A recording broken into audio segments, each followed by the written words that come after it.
This is a presentation of the Oklahoma Sports Network.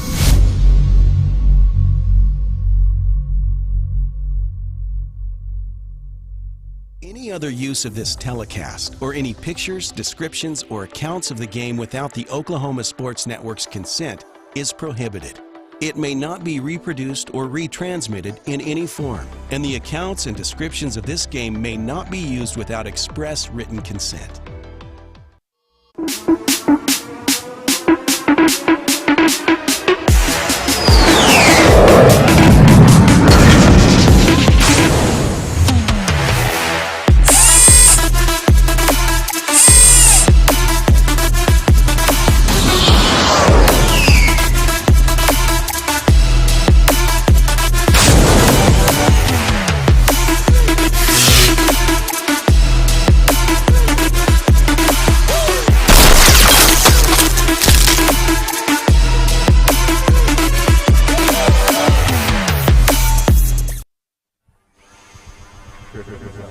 Good evening, ladies and gentlemen.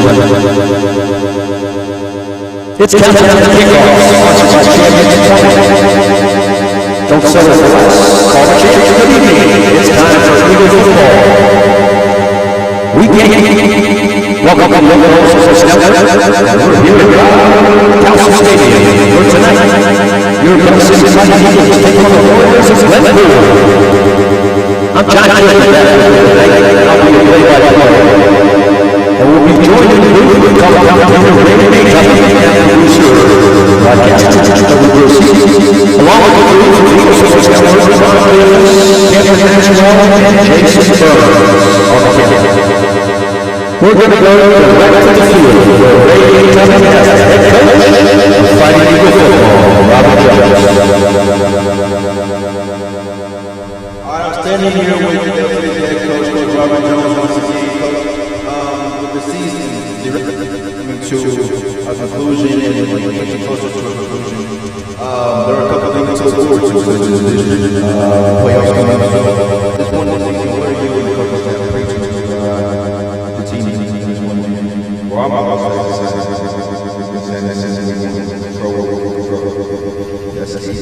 the thing you have.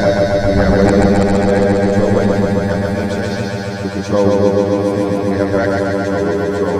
Not we have in our way of our road, so we got to control that and win with a great team.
I don't hear it.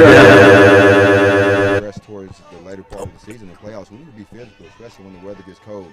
And offensively up front, we need to start getting more of a push.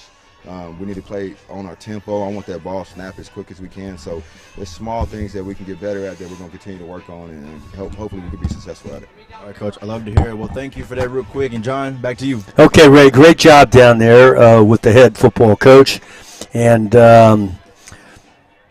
so we're gonna take a break, ladies and gentlemen. We're really happy that you've joined us.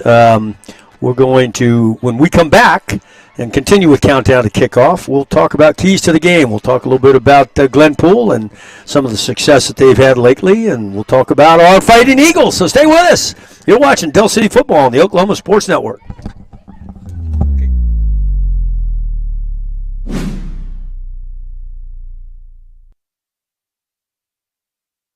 Here at Champion Plumbing, we grew up under these lights, so we know what hard work and dedication really means. Because to us, Being the best is about helping our community when they need us most.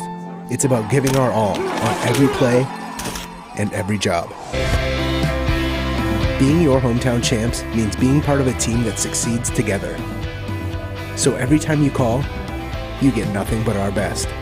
And that's what makes us Champion Plumbing. When I'm flying, I put my helmet on, my visor down, my mask up. You don't know who I am. Whether I'm African American, Asian American, Hispanic, white, male or female. You just know I'm an American airman kicking your butt.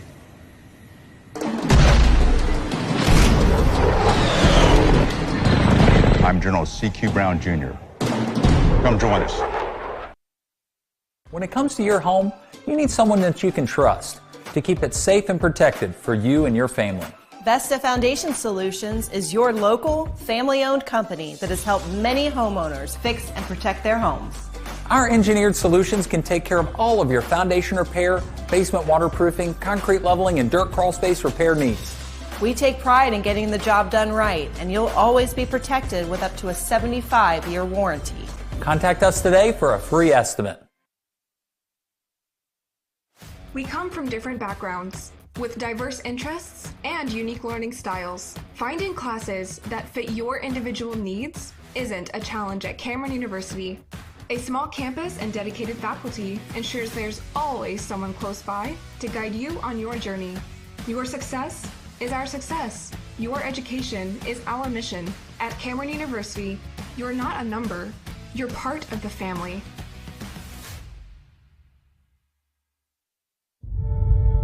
We fight the battles no one hears about. We drop into the middle of firefights to rescue others. And act as one-man air traffic control towers. We're the ones who go before all others.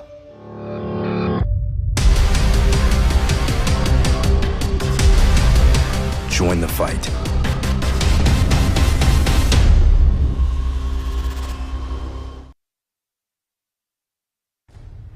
Here at Champion Plumbing, we take pride in taking care of our community. When we hit the road, we're fully prepared to solve your plumbing issues. We're family owned, and we are the standard for plumbing service.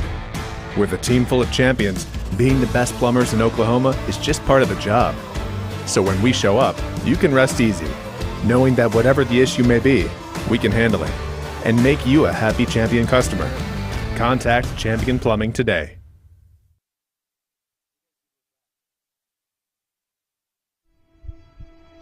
I said it before and I'll say it again. Life moves pretty fast. You don't stop and look around once in a while, you could miss it. Coast Technology Group specializes in audio, video, and lighting for schools, house of worship, home, and business. Work with our team's engineers to design the right system for your conference rooms, video telecommunications, stadiums, auditoriums, video walls, home theater, and automation. Whether your next project is large or small, let our team with over 150 years of combined experience help design the right system with simple, reliable technology. Welcome back to another fine Saturday morning here at the Johnson House, where the team at Champion Plumbing is about to perform one of their classic pipelining maneuvers. Watch their technique as they begin pouring in that epoxy. Oh, wow. Didn't miss a drop. That, ladies and gentlemen, and why these guys are the champs.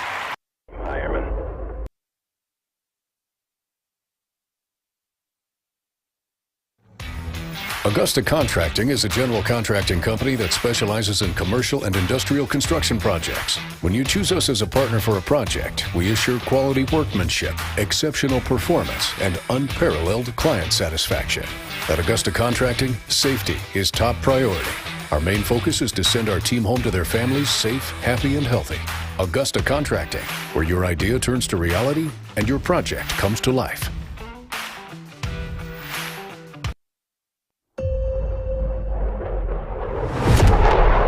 The Earth is 70% water.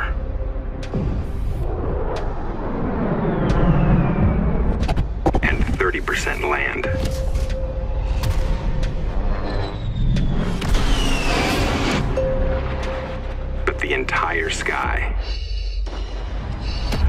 belongs to us.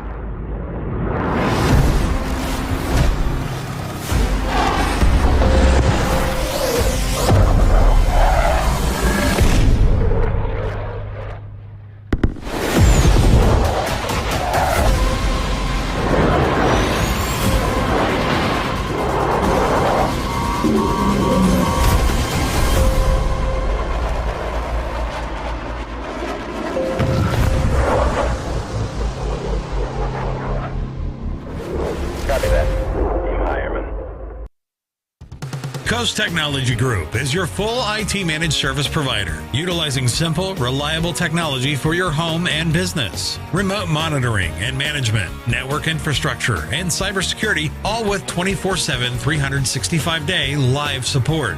When you partner with CTG, you get the 150 years combined experience of our experts, helping your business grow while keeping your systems secure.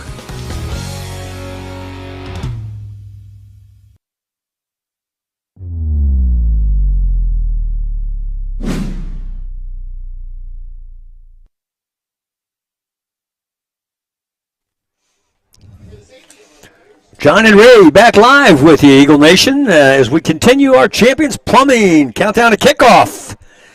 So, Ray, the Eagles are sitting at, let's see, they're 6-1. Is that right? 6-1. The only loss coming in that thriller overtime loss to McAllister a couple weeks ago. And let's see, Glenpool is 4-3 overall, 2-2 in district, and they got wins over Memorial and Durant, and they lost to Coweta and Sapulpa. And as I watch the film and do a little reading on their team, I see that they got a pretty good running back, Braden Nelson. Looking at some of his stats, in the last 3 games, he has gained 641 yards on almost 80 carries. So obviously that offense is built around that running back. So pretty good matchup tonight, I think. So what do you think, Ray? We're not doing keys to the game right now, but what are your thoughts initially as we get ready to sit down and watch this ball game? Well, as Coach Jones did mention earlier, sometimes records can be a bit deceiving. Glenpool, they definitely do have tradition, and that's a big thing to consider in this game. And this program is well built, and they're still, they have had a foundation built, and they have good history. But as of right now, we are in the present. And it's not looking too well. So with that being said, Dale City, just like I say with other games that they should win, this is a game that they should win. The outcome should be a big one and a good one in terms for Dale City. And that's just what kind of game this should be. But, anything can happen in sports on any given day. And today's another day that has been made for each and every single one of us to have opportunity to go out here and do what we have to do. And that's the same thing applies for Glenpool tonight. So they could, easily come up here and maybe put a bit of a shock into everybody watching here tonight. So Dale City has to come out here and handle business, have a mindset that they're playing, a Choctaw or a McAllister or a Coweta like next week. Come out here with a mindset that this game is important. It's do or die, and keep their their cleats on the necks of Glenpool, and they'll definitely come out with a win tonight. Very well said, Ray. And by the way, ladies and gentlemen, I neglected to mention that to Ray. Ray, it's great to have you back in the booth, and you'll be happy to know that Jacoby did a great job filling in for you. I heard it. Okay, you heard him. Yes, Jacoby, he really did a good job, and we're really proud of your sister who is serving our country, and she's in Virginia now. There's an update for Eagle Nation, and so that's pretty cool. I'm glad you had an opportunity to go down to Fort Sill and spend some time with your sister and watch that big day in her life. Okay, ladies and gentlemen, don't go away. We got keys to the game. We're going to break it down for you as soon as we come back. So we're going to continue with Champions Plumbing Countdown to Kickoff. You're watching Eagles football on the Oklahoma Sports Network.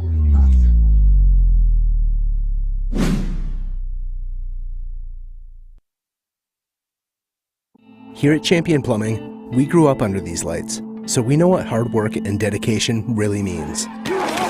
Because to us, being the best is about helping our community when they need us most.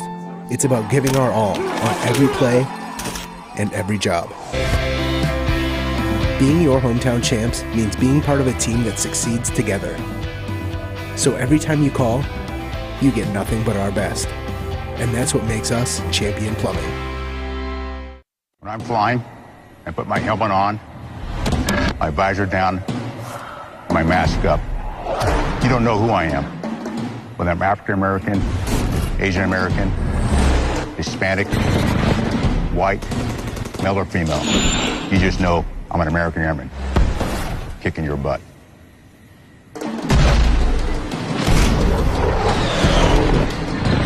I'm General C.Q. Brown Jr. Come join us. When it comes to your home, you need someone that you can trust to keep it safe and protected for you and your family. Vesta Foundation Solutions is your local, family-owned company that has helped many homeowners fix and protect their homes. Our engineered solutions can take care of all of your foundation repair, basement waterproofing, concrete leveling, and dirt crawl space repair needs. We take pride in getting the job done right, and you'll always be protected with up to a 75-year warranty. Contact us today for a free estimate. We come from different backgrounds with diverse interests and unique learning styles. Finding classes that fit your individual needs isn't a challenge at Cameron University. A small campus and dedicated faculty ensures there's always someone close by to guide you on your journey. Your success is our success. Your education is our mission. At Cameron University, you're not a number, you're part of the family.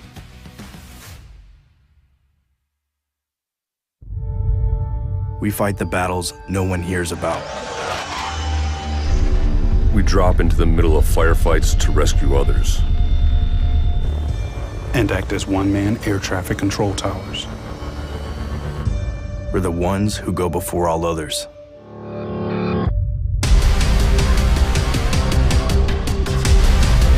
Join the fight.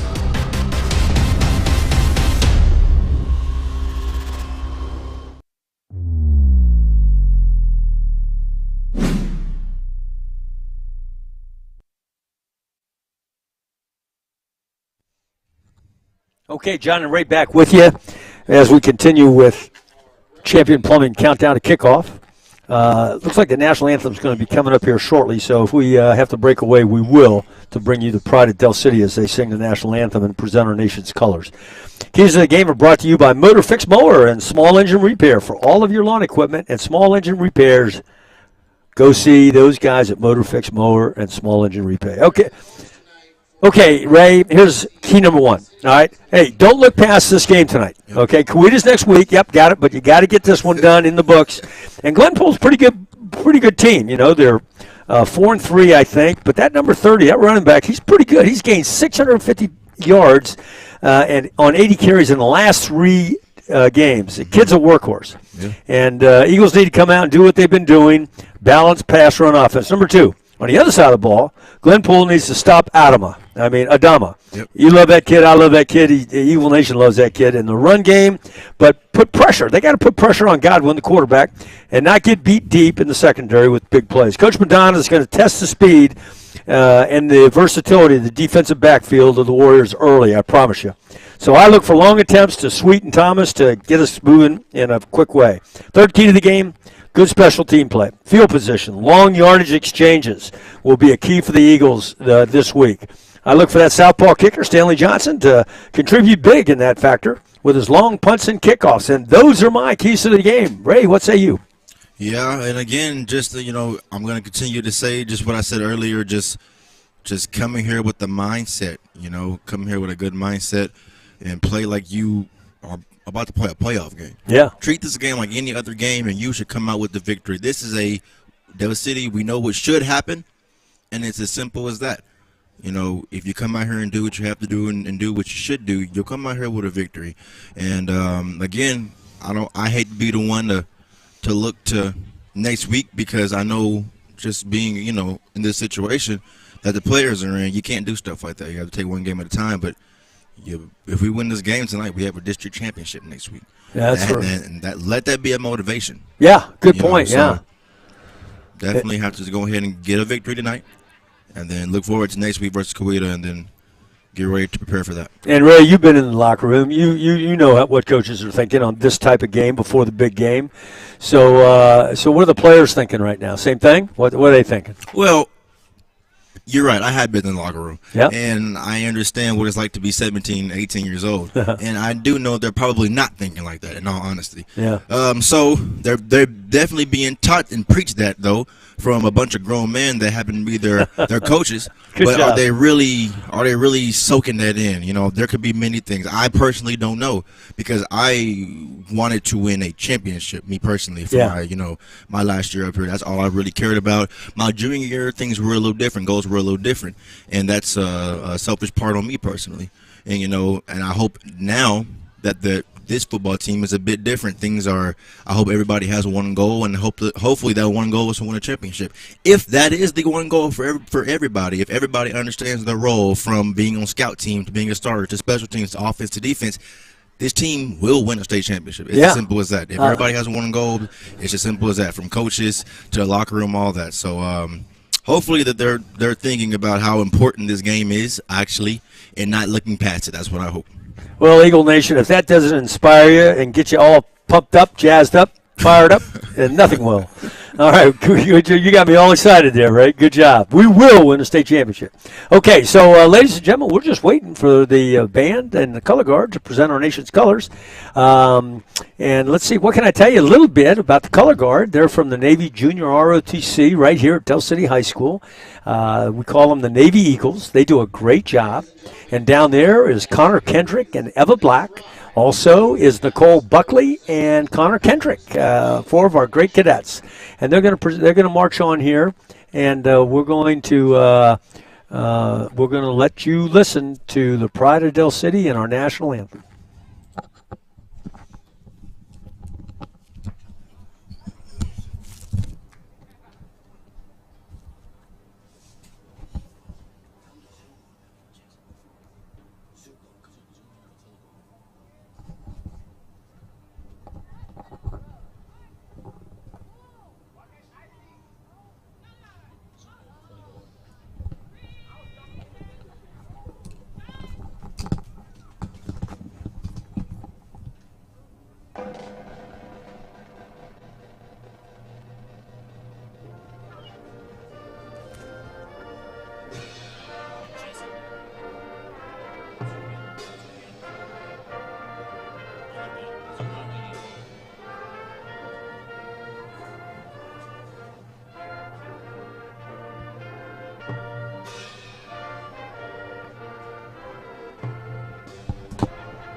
So that was a really nice job by the Pride of Del City band as they get ready to march off, and the color guard gets ready to march off with our nation's colors. Your sister joining the military, and the fact that we always play these home games in a Robert F. Calsu Stadium, it reminds me, in Eagle Nation, I know you've heard me say it before, but I'm obliged to talk about as much as I can because of the significance of Bob Calsu. But, in 1963, he played on this field, and he was a warrior that Bud Wilkinson, the University of Oklahoma, liked, recruited him, and then he went down to OU, and he made All-American down at OU. He played offensive guard down there and did a great job.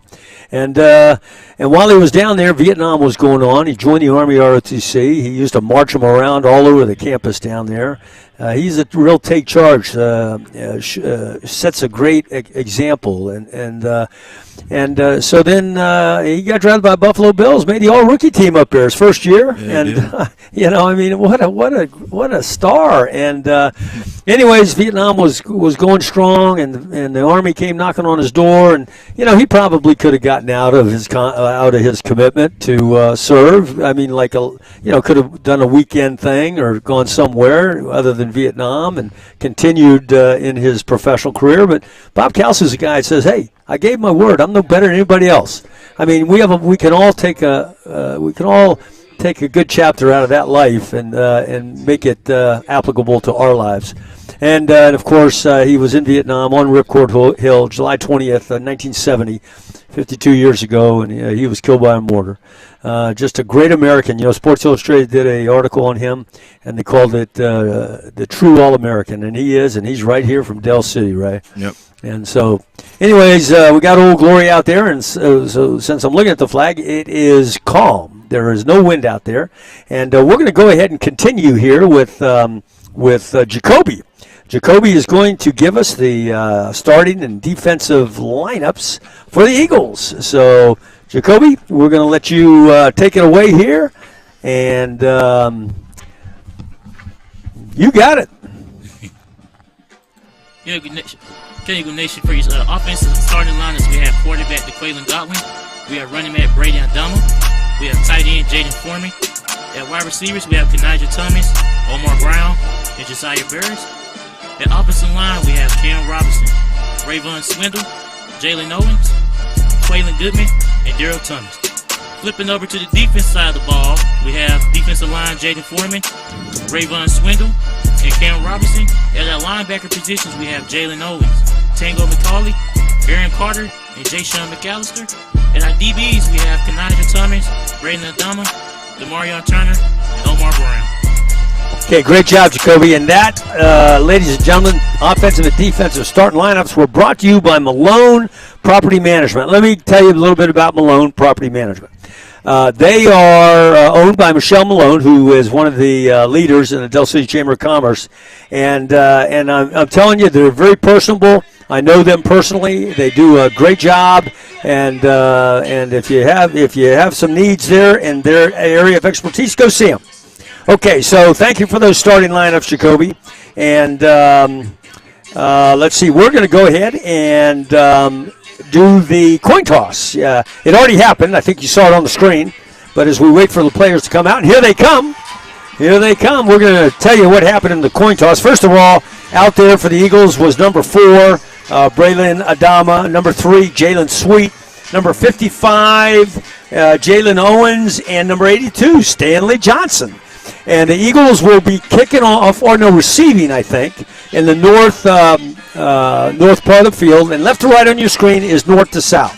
Okay? And so the Eagles will receive, and that coin toss, by the way, I got to talk about this because it's pretty exciting. 3 days ago, I decided to go get a haircut. And I went to Diversity Cuts. And, you know, they sponsor our coin toss, right? And so I went and sat there, and I had a chance to talk to all those people in there. They're really, really great team in there. The owner is a guy. Named Ryan, and he's got as his team Aaron and Trey and Big Chris. They call him Big Chris. I haven't met him yet. And Evan. And Evan is the guy who cut my hair. And the only way you know if you got a good haircut is you go home and hear what your wife has to say. And I went home and Kim said, "Hey, nice haircut." So Diversity Cuts, thank you so much for sponsoring our coin toss and all you do for the people in Del City. All right, so it's a beautiful night for Eagle football. We have clear skies, it looks like. There's some cloudiness way off in the distance, but the wind is calm. Temperature is like 78 degrees, and the Eagles are getting ready to kick from left to right, or receive from left to right on your screen. You ready for some Eagle football, Ray? Yes, sir. Always. Ray is also going to be leaving here, jumping back up to Stillwater because, of course, tomorrow Stillwater plays Texas. Go Pokes. Here we go, folks. All right. So thank you, Champion Plumbing, for your countdown to kickoff. And this kickoff is being brought to you by U Sparkle. I'm sorry, U Sparkle Boutique. And U Sparkle Boutiques over there on 29th Street. And, hey, they're good. I've been in that store. As a matter of fact, I met the owner outside. His name's Woody. Great man, a very personal man, wants your business. He's excited. If you come in there and tell him you heard on the Oklahoma Sports Network, who knows? He might give you a deal. You never can tell. So thank you very much, Woody. So here's the opening kickoff. Well, it's time for Eagle football. Thanks for joining us, ladies and gentlemen. And Glenpool boots it. Yep. And it's going to go down about the 17-yard line. And that's Nigel, I think, with the ball. That's Nigel Thomas with the ball. He got a nice little return, about 23 yards, out to about the 42-yard line. Good start. Well, it was very interesting because usually in the past, Del City is not the type of football team to win the coin toss and go on offense first. It's always being deferred, but not tonight. They obviously have a goal, go down here and march it. Real quick, I talked to offensive coordinator Coach Madonna earlier, and he stated to me that these kind of games are a bit harder and stressful to coach because, you can script all these plays up, and if things don't go your way, then you know that we as a team are not playing up to, the level that we should compared to playing a very good and talented football team like Choctaw, or McAllister, for example. So we're going to see how this first possession goes, as there are a couple of whistles. Yeah, so I don't know what that's all about, but they come out with that tight trips bunch out there on the far side. We've seen that before, but not too often. So, but when we've seen it, they've managed to pass it. So they've got motion. Adama down the sideline. Across the middle is Thomas, and it was almost intercepted. Deflected and almost intercepted. Thomas was open. And so first of all, you said Kanaja was open. He missed him, and that would have been something. If Glenpool would have got a pick on the very first play, just imagine the amount of confidence they would have had. And there's a handoff to Adama, and he's got running room. He's at the 35-yard line, breaks it back inside, across the 40, and up around midfield. We'll call it the 48-yard line. So Adama gets about 18-yard carry on that. Well, here comes that hurry-up offense that Coach Jones emphasizes, and I will say that the offense is not looking like they're not playing with that kind of just rude intent at the moment. Godwin looking deep across the middle. Thomas is out there. Ooh, Thomas reaches up with one hand, unable to bring it in. Incomplete pass. That ball was in the air from the 40-yard line to the 15-yard line. So that was a nice toss by the quarterback, Godwin. And there's a really good player there by the safety coming in and just doing his job, sticking on Kanaja Thomas. Kanaja Thomas is not running full speed. A lot of them are not running full speed. That's probably why, Kanaja was not lined up before that ball was snapped, so a flag is out. Yeah, Godwin down the sideline. Before he's at the 30-yard line, cuts it back inside, still on his feet, down around the 28-yard line. Pick up about 25 on the play. We'll see what the flag is all about. And it is against, as Ray so said, it is against the Eagles, so it'll come back. This is one of those games where I feel like this is why when you ask me what are the players thinking, this is one of those games where you can tell just by the way they're running, by the body language, they're not even putting up 110%. Doesn't seem like it. Yeah, you're right. Until what they're doing, you can tell that they, watching film and coming to this game, like the mindset isn't 1,000% like, yes, we got to come out here with this mindset and take off and take this win. But, even with them, half doing things, it seems as if they're still pretty good. So, yeah, Adama with that carry, about 10 yards or so. For number 4. He's a great running back. And we come out with third down, about 4 yards to go. You got twins up top. Adama is offset to the left, back to pass. Rolling to his left is Godwin. Looking downfield on the out route. He's got a receiver, although, that's the flag. We figured that was going to happen. The defender came up, pushed the receiver, who was it Tango or Jadon? It's Jadon Foreman. Jaden Foreman, and the defender just came in a bit early, and I can assume that matchup and could be a bit intimidating for that defender with the size difference being that Jaden is 6'3", about 250, 260. So I can imagine that being a bit intimidating. But he did come in a bit early, and that ultimately led to the flag. And here goes that hurry-up offense again, and this empty backfield once more for Dale City. Here it comes.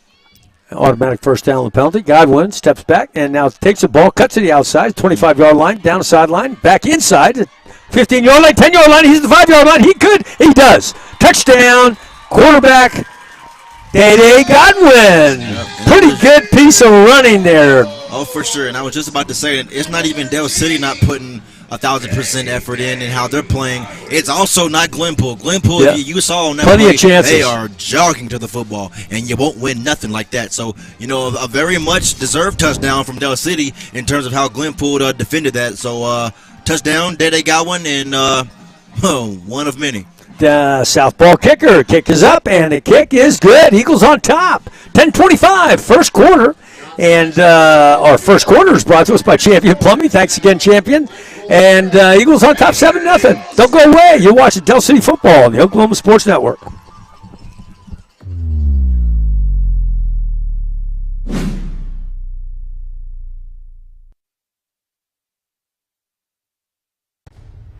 Here at Champion Plumbing, we take pride in taking care of our community. When we hit the road, we're fully prepared to solve your plumbing issues. We're family owned, and we are the standard for plumbing service. With a team full of champions, being the best plumbers in Oklahoma is just part of the job. So when we show up, you can rest easy, knowing that whatever the issue may be, we can handle it and make you a happy Champion customer. Contact Champion Plumbing today.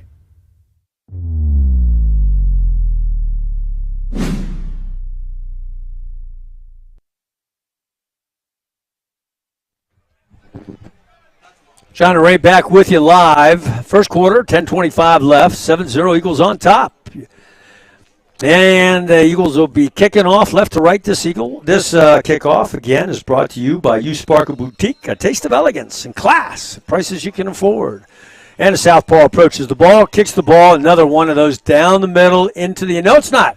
It's taking it to a 3 or 4 yard line, returned by Glenpool. Before it, he is met by 3 or 4 hard-charging downhill, red and white jerseyed Eagles. Ball's going to be spotted at the 12-yard line. And that is what Coach Jones wants to see. He wants to see 11 guys flying down there, maybe, really 10, but it'd be nice to see Stanley as the 11th even running down there to make some plays. But flying down there to the football and aggressively making tackles on guys, and they didn't get much. And Glenpool, they're set up in very poor field position, in all honesty, as they will start behind their own 20-yard line. So here we go.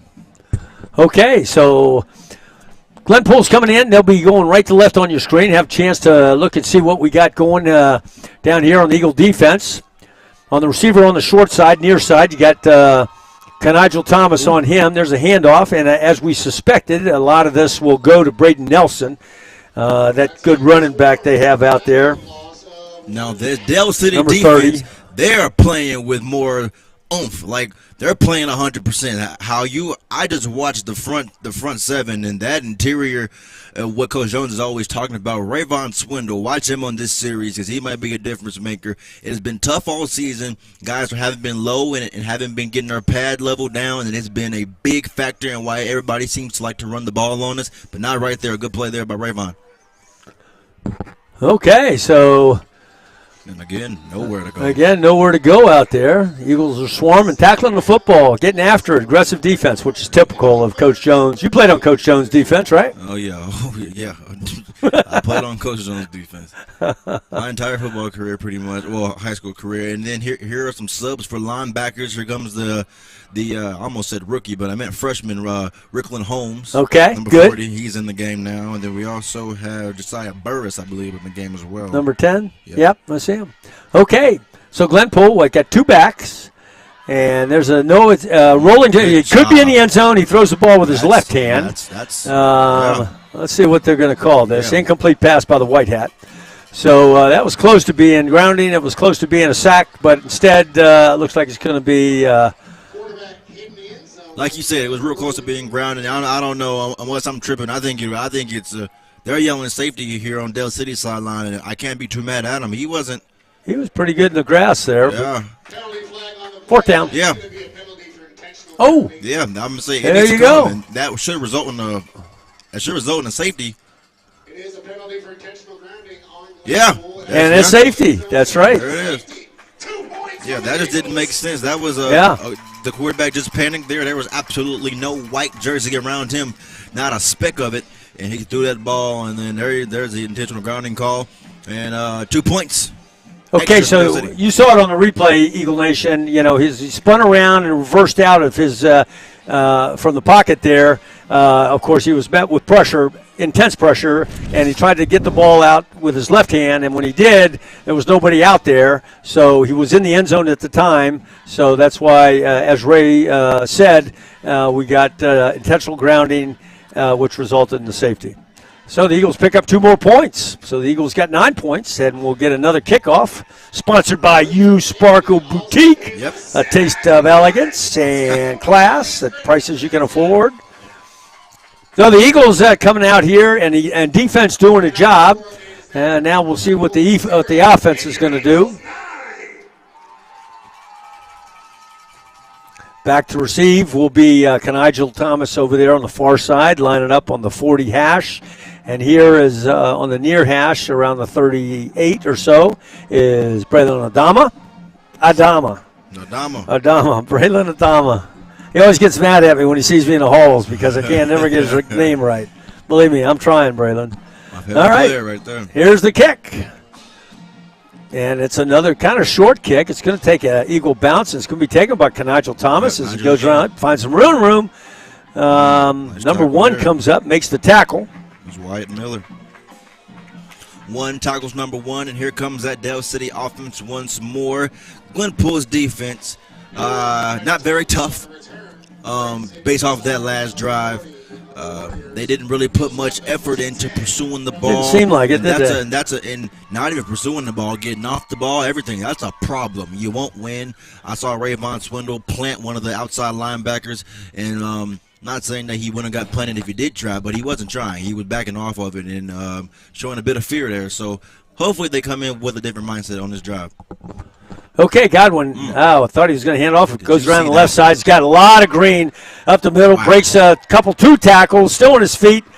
Down around the 20. We'll call it the red zone. Sponsored by Gregory Sporting Goods. Joel and Greg down there. Nice piece of running by Godwin. I love the way that kid runs. I mean, he's always, got his hips moving in different directions. Back to pass. He's got an out route out here. Looking for... Is that Sweet up there? I can't get the number. Black number's hard to see. Jalen.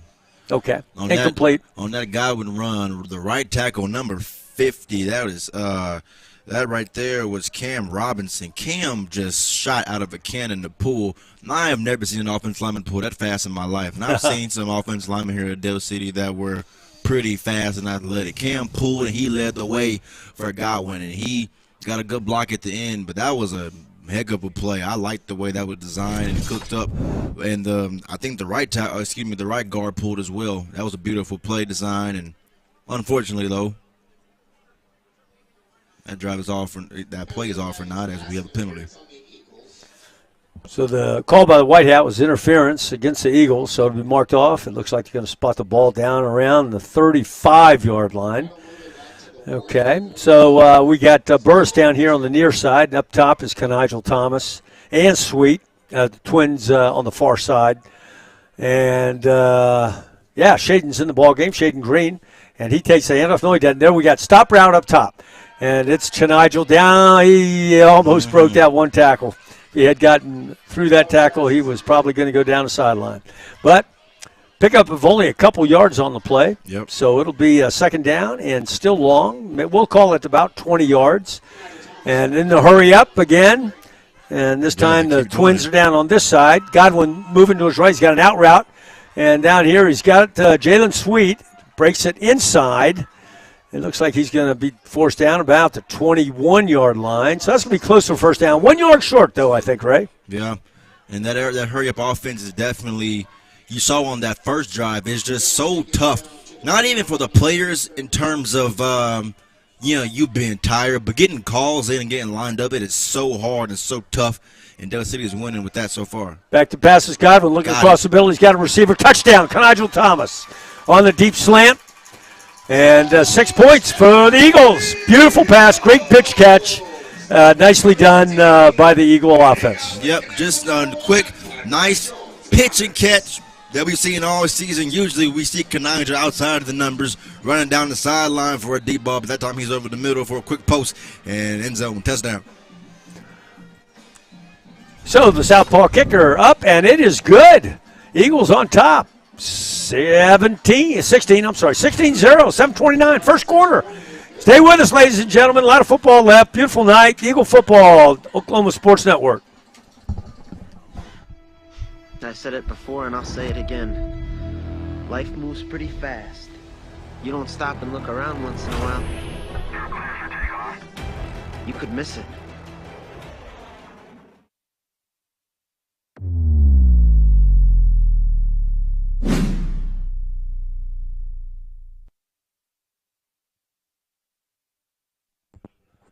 John and Ray back live with you, play-by-play and color commentators for tonight's ball game.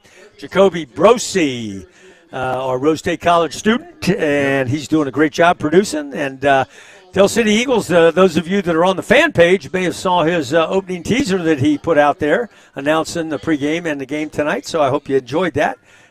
He's doing a great job learning the tricks of this trade. And we're all kind of learning some of his, watching how he does his work, and makes us better as well. So we're thankful for that. Okay, left to right on your screen. The big southpaw kicker is on, and kicking left to right. There is no wind out there. Night's calm. Temperature's about 75 degrees. Beautiful night for football. And we got a nice crowd here, as a matter of fact, on Del City side.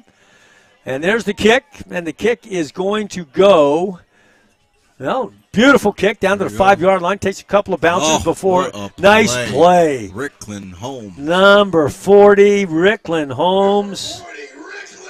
Yeah, there you go. Holy cow. You heard from everybody. That's what Coach Jones wants. Down there in a hurry, Ray. Yeah, he has a very promising future. Yeah. Of course, his daddy. You know his daddy. Yes, sir. He played at Oklahoma State, and he's, I believe, a head coach now at Texas high schools now. But here we go. Glenpool has another chance offensively to come out here and prove that they can do something. But, man, I'll tell you what, coming off their first series and getting the safety, and then here they go again with very poor field position. Yeah. Hopefully a change happens because they are starting at their own 3-yard line, and that's a problem. That kickoff was brought to you by U Sparkle Boutique. Woody, if you're listening, thanks. Okay. And another handoff to Nelson, off the right side, right guard, goes nowhere, no pickup, loss of 1 as a matter of fact. So Nelson's having a tough time getting free, but you know what? When you're this far back in your own red zone, the Eagles are going to put a lot of people in that tackle box. Yes, and they're inviting the run, but there's I like that play. Yeah, you should see it open up. They're inviting the run, basically, because they're, have everybody, all these extra backs. They got 2 bags, and they got tight ends and everything. Del City, they're simply just going to load the box, and they're going to play man on the outside and be disciplined with their eyes to make sure that they don't come out and do a rollout or do anything like that. Jaden Foreman got the safety off a rollout, so that was a good job by him by keeping it contained and doing what he had to do. Here we go. And there's another handoff to number 30, trying to shake some wriggle room out there. He gets out to about, they're going to still call it short, about 1 yard. Ball spotted about the 18-yard line. So they make a decision over there on the sidelines. Well, here we go. 4th down and 1, right? I just said 4th and 1, and how about this? They'll try to draw them off sides, of course. Yeah. I want them to snap the ball. They do. I love it. Well, let's see. He's going to get the first down. Yeah, he got it. Quarterback sneak. Just simple. Looking where the far sideline judges line it up. How about that? The coach on the other side, the head coach over there, he's saying, hey, we don't have anything to lose. No. Let's go for it. Let's give these kids some confidence. I got nothing to lose. So you're down 16-0. And then prop to Glenpool because other teams have been down by much more in the first quarter versus Del City. So the fact that only 16 has been given up, they deserve a round of applause for that. Yeah, you bet. Another handoff to Nelson. Nelson finds a little running room before he's taken down by the defensive end on that side. It looks like it. It was by the linebacker on that side. Can't get numbers. It's hard to get numbers, ladies and gentlemen, because they're black on red, and just with the shadows and everything, it's kind of difficult. So, but we'll do the best we can. But at any rate, it's 2nd down and 8. Couple-yard pickup on that. Head coach over there is Israel Mastalera, as the head coach of the Glenpool Warriors. And he lost 19 seniors, Ray, last year. So he's had to kind of rebuild here. Yeah, that's a little sweep out here on the left side. Again, it's Nelson. Nelson carrying the ball up close to the 20-yard line. Be spotted about the 19, it looks like. Be 5 yards short. Third down. I was looking at Nelson's stats, and they're pretty impressive, Yeah. Hey, Ray, 641 yards in the last 3 games. Yeah. He had 231 game, 244 another game, and 167 another game. All right, and he carried the ball 90 times, or 80 times. So we're going to see him carry the ball a lot already. Yeah. And the offense is built around that kid. He's pretty good running back. Yeah. So he's the only back. Yeah, and that's tough. He gets all the carries pretty much, and there he goes. Doing his thing again. So, Ray, are we going to do it again? We got 4th down and 2 this time. Oh, no, they're calling it first down. Okay, move the chain. I was excited. I wanted to see it. But now here goes Del City bending a little bit. As of right now, they haven't broken anything. But you got to continue to keep your foot on the Tigers' neck. You can't lift up. Can't be conservative or anything like that. It's not even that at all time of thinking, ball was out. Ball's on the ground. And Eagles say it's ball's on the ground. Oh, that's tough.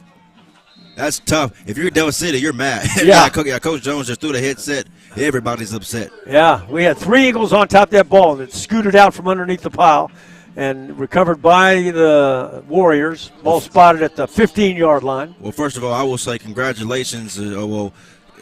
Good job there by Glenpool for, being alert and aware even after what it seemed as if Del City had it. It was all black and red jerseys over there. And then out of nowhere, you see a little pigskin flying out. So good job by them to stay alert to keep their job alive. And I think a timeout's called by somebody. Glenpool, they called it. So Glenpool calls a timeout. So we're going to take timeout too. 3:14 left. First quarter, 16-0. Eagles on top. Stay with us. You're watching Del City football on the Oklahoma Sports Network.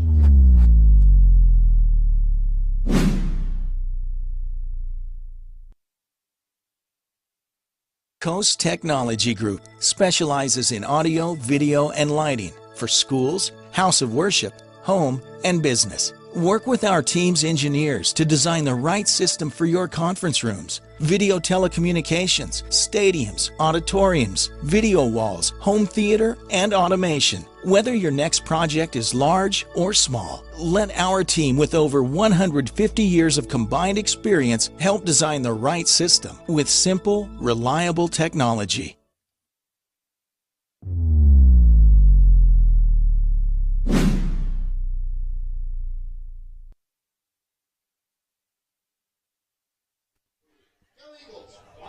John and Ray back live with you, ladies and gentlemen. 3:14 first quarter, 16-0. Eagles on top, Eagles on defense. Glenpool with the ball, spotted 15-yard line, 2nd and 10.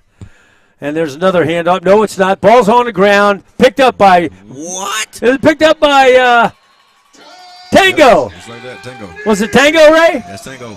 Tango McCulley. Pick up on that football and scoot into the end zone for a touchdown. Yep.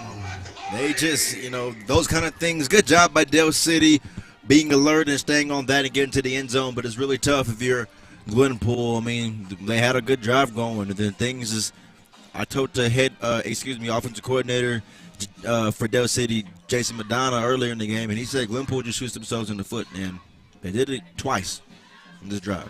Southpaw kicker on for the extra point, and he splits the uprights. Ball is up, and it is good. Eagles on top, 23-0, 3:07, first quarter. Stay with us, ladies and gentlemen. It's great fun watching Eagle football on the Oklahoma Sports Network.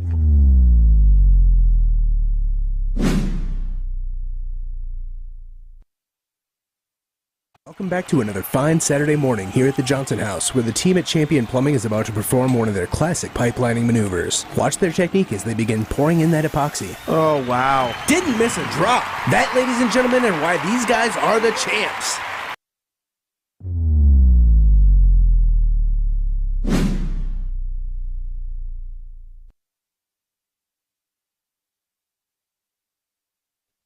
John and Ray and Jacoby back with you.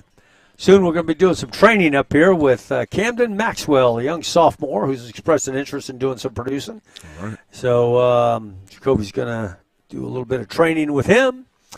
And so we got another kickoff by the Eagles, brought to you by U Sparkle Boutique and Taste of Elegance, class at prices you can afford. So go see Woody down there. All right, so, boy, jumped right on top. I think this is exactly what Coach Madonna and Coach Jones told these kids that they needed to do in the locker room. Yeah, and they're doing it. Yeah, they are. A lot of stuff. I think Stanley just threw his mouthpiece out as well. Yeah, I wonder about that. And another big kick by the southpaw kicker to the 2-yard line. Glenpool on the far side. Head down on the sideline. He's got some running room out there. He's going to take it about 45, almost 50 yards, going out of bounds at about the 46-yard line.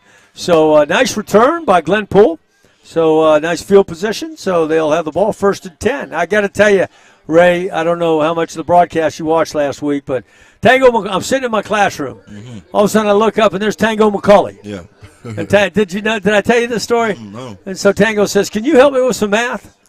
And I said, "You bet. Come on, let's go. Let's do it." So then he sat there, but it wasn't like Kilty went up there and worked all the problems on the board. Right. He went up there and worked the problems. And Right. then when he got stuck, I told him, "Okay, maybe why don't you try doing this and this?" And I'm really impressed with his attitude. Yeah, shout out Tango. Okay, there's a handoff to Nelson around the right side, trying to get outside. He does. Gets on the edge. He's going to be forced out. It looks like first down yardage, and it is at the 44-yard line, let's call it. So, you know what? They're going to hand it off to Nelson almost every play, right? Yeah, Del City was not lined up at all, so they caught Del City completely off guard, and good job by them. Yeah, sideline warning from on Del City, and then everybody's running onto the field. Nobody's lined up, so that was a good job. Big break there for Glenpool, and here they go. Hopefully they can bounce off of that momentum. And another handoff Nelson up the middle. He sure is trying to get past that second level. They managed to block the nose and the end on both sides occasionally. That gets him to the second level, but the second level collapses in a hurry. So, again, pick up about 4 or 5 yards. Don't be surprised if we come out and we see a quarterback keep to the outside, because the quarterback handed the ball off to the running back there, Nelson, but then he kept it. He had all green grass in front of him if he would have taken that football, so be aware of that later. And there's a handoff. Yeah, we know who it is. It's Nelson. Down to about the 40-yard line or so. Yeah, I definitely expect to see a difference in the way that the offenses ran in terms of the run game, a little bit of quarterback keep and stuff like that. So here we go. Brings up 3rd down for Glenpool. Well, that Braden Nelson, he's a workhorse, and we knew he was a workhorse when you looked at the stats over the last 3 games. He's pretty much going to get the ball every time. And it looks like his favorite hangout is between the guard and the tackle on both sides. So yeah, it is. Yeah, so obviously they like that power play. And there's another handoff on the left side. Again, right up the middle, just taking it to him. Another pickup, about 3 or 4 yards. That'll bring up 4th down in about 2. Well, we know what they're going to do, don't we? Yeah. As you said earlier, what do they have to lose? And that's not much. Yeah. Because the game isn't one of them. So here we go, 23-0. And you have to just do what you got to do. Here we go, about 4th and 2 or so. And I'd assume they're going to be safe in terms of their version of safe. And maybe run it. Yeah, there he is at the middle, and he's going to get it. Man, it's going to be close. Look at the far side judge there, Ray. Let's see what the line judge says. And they're behind the first down. They are. Oh no, they're saying first. No. Yeah, sure. Okay. Okay, so the Eagles get a stop. Yay, Eagles. Yeah. Nice job. We knew everybody in the ballpark knew who was going to get it, and that kid almost got up there and tried to cut across that line, but not quite. The Eagles get a stop, so 1st and 10 for the Eagles. Ball spotted, 35-yard line, 55 seconds, first quarter. Brought to you by Champion Plumbing, and the Eagles come out with Well, they're going to come out and gun. And let's see, Adama is the running back. He'll be offset to Godwin's right. We got twins down here on the near side, which is the wide side. Twins up top. So we got doubles, and they're bunched. Okay, there's a handoff to Adama up the middle. He's kind of dancing around, still on his feet. He's going to pick up 2 or 3 yards. And I say this every time this happens, he does not get bottled up often. Like, no, he doesn't. A lot of teams who can keep him to behind the line of scrimmage or getting just 1 yard like they did there. So shout out Glenpool, the Warriors, for that one, because that is something a lot of teams have failed to do this entire season. You're exactly right. So Wow. So the Eagles came out in doubles, and it was a stacked doubles. Wow. Godwin was looking across the receiver, looking across the middle. He had a receiver just behind the second level, and the pile, the defensive pursuit and pressure kind of moved the pile into Godwin, and for the sack, resulting in a loss back down to the 31-yard line. 3rd down, 14. Back to pass Godwin. Looking down, looking across the middle. And he keeps the football. It's 35-yard line, 40. He's going to break it outside, outside. Going to be short of the first down by a couple of yards, but you kind of get to see what that kid is dangerous. When he gets in the open field, he's pretty shifty, and he accelerates good. So, we're 2 yards short, Ray. Yeah, Glenpool said we're just going to start getting pressure on y'all. I don't know what happened with their defense line, but they got a spark, and they said we're about to bring it, but it looks like a timeout, so. End of the first quarter. Oh, end of the first. I always miss that. Okay, ladies and gentlemen, end of the first quarter. The score is 23-0. Eagles on top of the Warriors. Stay with us. You're watching Del City Football on the Oklahoma Sports Network.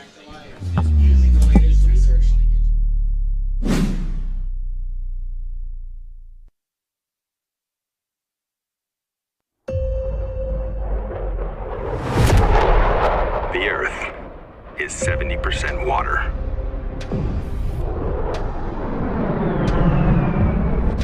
And 30% land.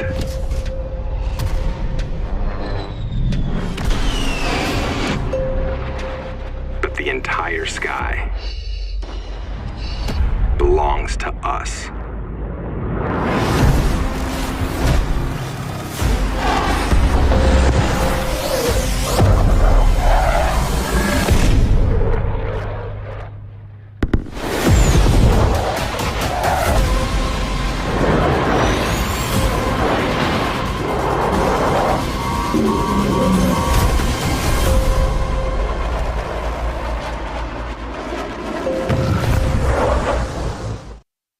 Ladies and gentlemen, Ray and John back with you as we start the second quarter. And the second quarter is brought to you by Bobby Lewis Insurance.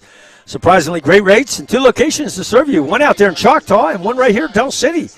And the phone numbers for Choctaw, if you got a pen handy, 405-281-6700. And Del City, 405-670-3665. Eagles hand it off to Adama up the middle. He's got some running room across midfield into Warrior territory down around the, we're going to call it the 48-yard line. Pick up about 3 or 4 in the play. It'll be second down. Yep, and moved the chains pretty well there, and there we go. Ooh, yeah, rolling to his right. Wow, I love that. Nice play. That was Nigel Thomas, ladies and gentlemen, and as you notice, that guy's got some jets. When he accelerates, he accelerates. Good defense at number 13. Pretty good defender, keeping up with Nigel. I think Nigel is really, truthfully running full speed. Yeah. Ain't nobody catching him. I agree. And there's Adama on the handoff around on the left side, looking for the edge. He's got a stiff arm, +5, and they may call him on a face mask. We'll see. Touchdown, Adama. Yeah, I think it's a blocking, maybe a block in the back of Nigel Thomas. Okay. Or holding, yeah. Holding, okay. Well, you got to apply Nigel Thomas for blocking. Yeah. A lot of receivers wouldn't even do it, so at least you know that he is. But real unfortunate, that's a nice walk-in touchdown by Adama to hit the edge and jog his way into the end zone after hitting that stiff arm. But here we go, 1st and goal, but from the 20. Okay, so the Eagles come out, and Adama's still in there, all set to the right. Twins down here, and there's a handoff to Adama. He skirts to the outside, far side. Nice little stiff arm out there. Trips over the the safety coming up to make the stop inside the 10. We'll call it the 9-yard line. We're Red Zone. We are Red Zone, brought to you by Gregory Sporting Goods. And they have all of our sporting goods needs. Joel and Greg out there. They've been around for a long time. They do a great job. And Joel and Greg, if you're listening, thanks for your sponsorship. Second down. Eagles come out, and back to pass is Godwin. He's looking across the middle. He had pressure up the middle, and he's looking corner of the end zone, had a receiver, and just decides to throw it out of the corner of the end zone. Well, it's pressure coming from Andrew Heine. He is the one. Whenever Godwin had got bull rushed into his own offensive line and he fell back, it was Heine who did it. And again, he comes in with the pressure and forces Godwin to almost throw his shoulder out of place as he really put some zip on that one. And here we go. Big time rotation in here on 3rd and goal. And yeah. Here comes those big guys in. Wildcat, huh? Yeah, Wildcat. Yeah. Okay. We know what's going on. So is it Turner? Around the left side behind the big. And he pulls his way down to about the 2 or 1 yard line. Let's see who that was. Tango McCulley, wasn't it? Was that Tango? If Tango had the ball in his hands. How about that? It was Tango. I like that. Well, 4th down 1, stay Wildcat. And I like it. I do too. Goes down. I'd do it again one more time. Set it up real well. Tango this time, same way, same play. Pulls his way in, but not this time. The Warriors were expecting it. The Warriors flooded that side, and they came up big with a big stop down on the 3-yard line. So turn the ball over, 2 on downs. To the Warriors, so it'll be 1st and 10 for the Warriors. Ball spotted at the 3-yard line. I don't know what it is about this side of the end zone, but in 2018, when Del City was in the district championship versus Stillwater High School, Jamari Ayers, who was the back basically for that play, it always worked all season with him just diving in for a yard. He was a linebacker, big dude. He could bowl through it. And then, Stillwater knew it was coming, and they on 4th down, and it did not work. And same thing there. The Warriors knew it was coming. It worked perfectly the play before, but not when it really counted. That was real unfortunate. But poor field position once more. It gets worse every single possession. They always lose yardage how they start. And another handoff to Nelson off the left side. He is met. Let's see. Number 12 or 10? Well, I think, yeah. Let's see. Whomever it is. Yeah, I think it was number 12. They better, I hope. That's Jay Sean McAllister, the outside linebacker. Yeah. Pretty nice hit. Yeah. Deshaun, he's a very talented individual. He's always sophomore. there. Yeah, he's young. That's the crazy part. He's there. Right. Come from a long line of McAllisters that's been here through Del City, a very talented group of siblings, but see what they call it. No safety, though. So the Warriors lined up in 2-back and handed off to the other back other than Nelson. Ball's going to be spotted at the 2-yard line. So 3rd down and 8. I'm sorry, 3rd down and 10 for the Warriors. If you're Del City, you got to try. A lot of bad things can happen right now for Glenpool. They are just trying to get enough space to just get a punt off for 4th down. And because Del City, I'll just wait, but a lot of things can happen. They try to push and plow. Yeah, just trying to get a little room to punt the ball. Now, here's where things get tricky. If you're Del City, you can bring a lot of pressure and go be aggressive and get the block. But here's the risk with that. You might mess around and get a roughing the kicker penalty, and that'll give them an automatic 1st down. When you can just drop back it's already going to be probably a bad punt anyway because they're so deep into the end zone. So you'll be set up with good field position either how it goes. So you might want to just lay back and let the returner do his thing instead of risking getting a roughing the kicker penalty. Yep. And they bring it heavy. Punter did a good job getting that thing away. Ball's going to take a bounce, and it looks like it's probably going to go out of bounds down here. Maybe not. They're going to stop it around the 32-yard line. So it'll be Eagle football at the 32. So let me give you a couple of shout-outs that folks that have checked in. Sylvia Watson, Ray.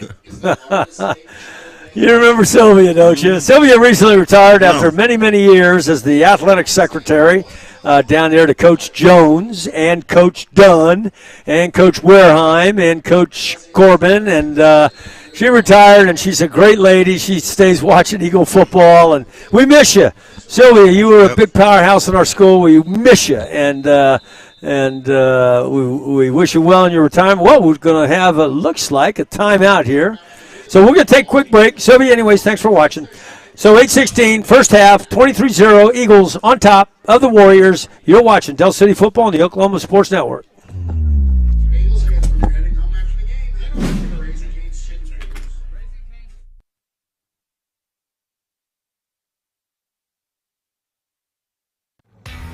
Augusta Contracting is a general contracting company that specializes in commercial and industrial construction projects. When you choose us as a partner for a project, we assure quality workmanship, exceptional performance, and unparalleled client satisfaction.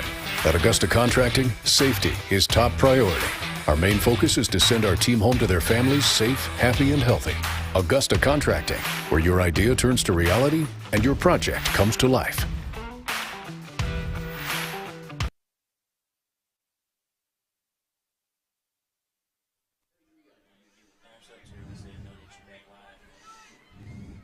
John and Ray back live with you, doing some training on the producer side with Camden Maxwell. Okay, Eagles come out, 1st and 10, ball spot at 33-yard line. Godwin hands it off to that ball is in the air, it's on the ground, and nobody's saying anything. The Warriors are saying they got it. We haven't seen yet what the officials say. Real unfortunate for Del City if it is a muffed handoff, and it goes over to the Warriors. They're happy for that. So the muffed handoff results in a stop, results in Warriors football, so it'll be 1st and 10. 1st and 10, you're only down 23. It could be worse, most definitely. A lot of teams have had it worse. So the Del City defense, real good job on that last drive. That was just about 5 minutes ago. And putting themselves in a situation offensively, but a real unfortunate handoff there to cause the fumble. And here we go. Here comes Glenpool for 1st and 10 to try to redeem themselves with the best field position, starting field position that they've had all game. All right, Glenpool, single back with the up back there, and there's Nelson again. And again, he's just going inside that guard center there, or inside the guard tackle. Oh yeah, just running right up the middle, just trying to power his way through it. That's just what they do, run the power. And Del City, they've been a bit vulnerable to the inside runs this year, and just guys just. Again, not staying low, being physical in the interior, linebackers blitzing where they're not supposed to, and blitzing the wrong holes and things. It's just all been bad, but look at it. It's changed in this game. They've been playing. Shout out Rayvon Swindle right there on that tackle. Yeah, Rayvon was our player of the game last week, playing both ways. Went down and interviewed him. Ray got to do that in your stead, and really a nice young man. I enjoyed the interview, enjoyed talking to him. Very humble human being.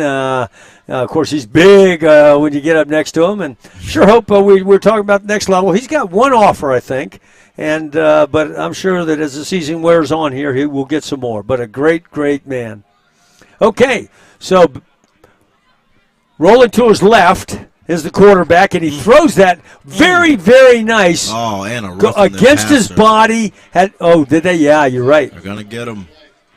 Against his body, and he got a bullet out there to his receiver.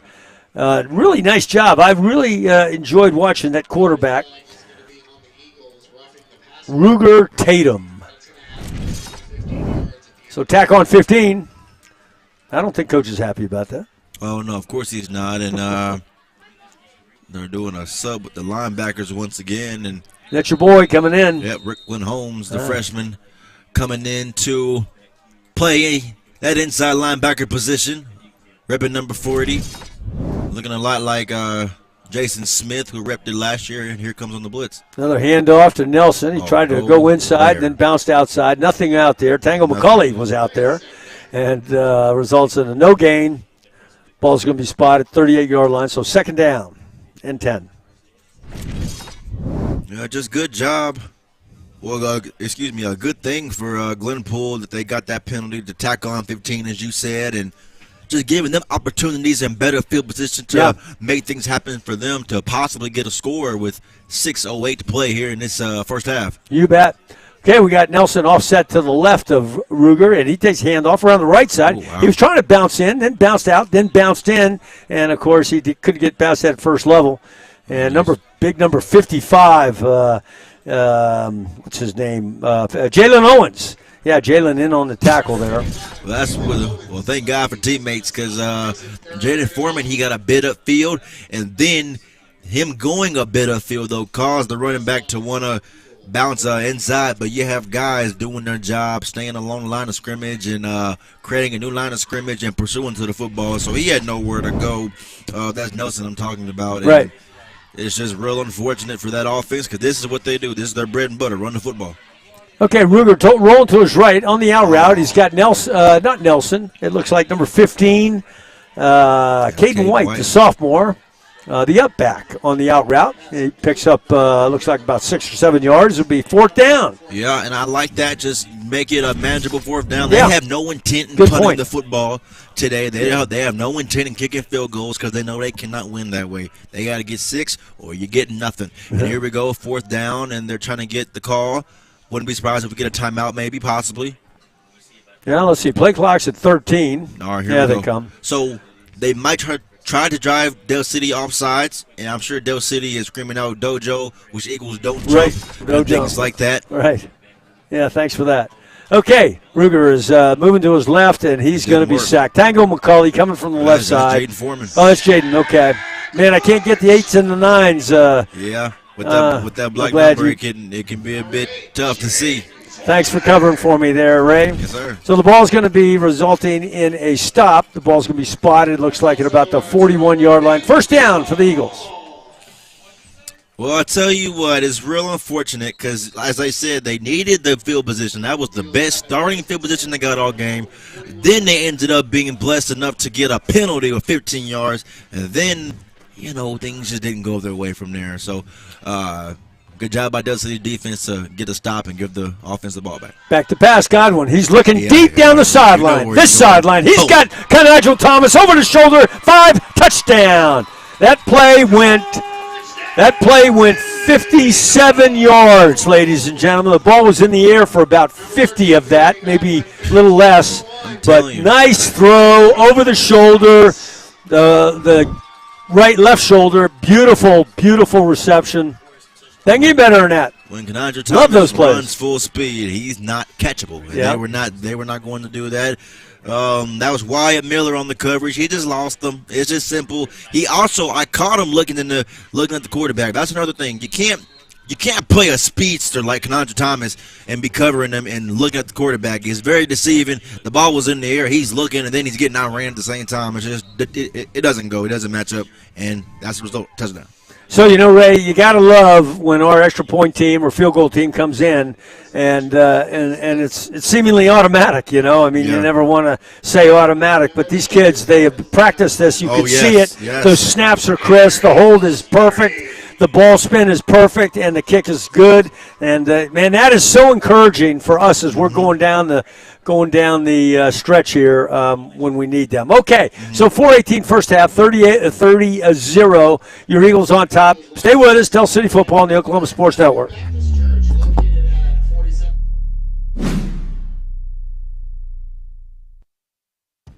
Coast Technology Group is your full IT managed service provider, utilizing simple, reliable technology for your home and business. Remote monitoring and management, network infrastructure, and cybersecurity. Here at Champion Plumbing, we grew up under these lights, so we know what hard work and dedication really means.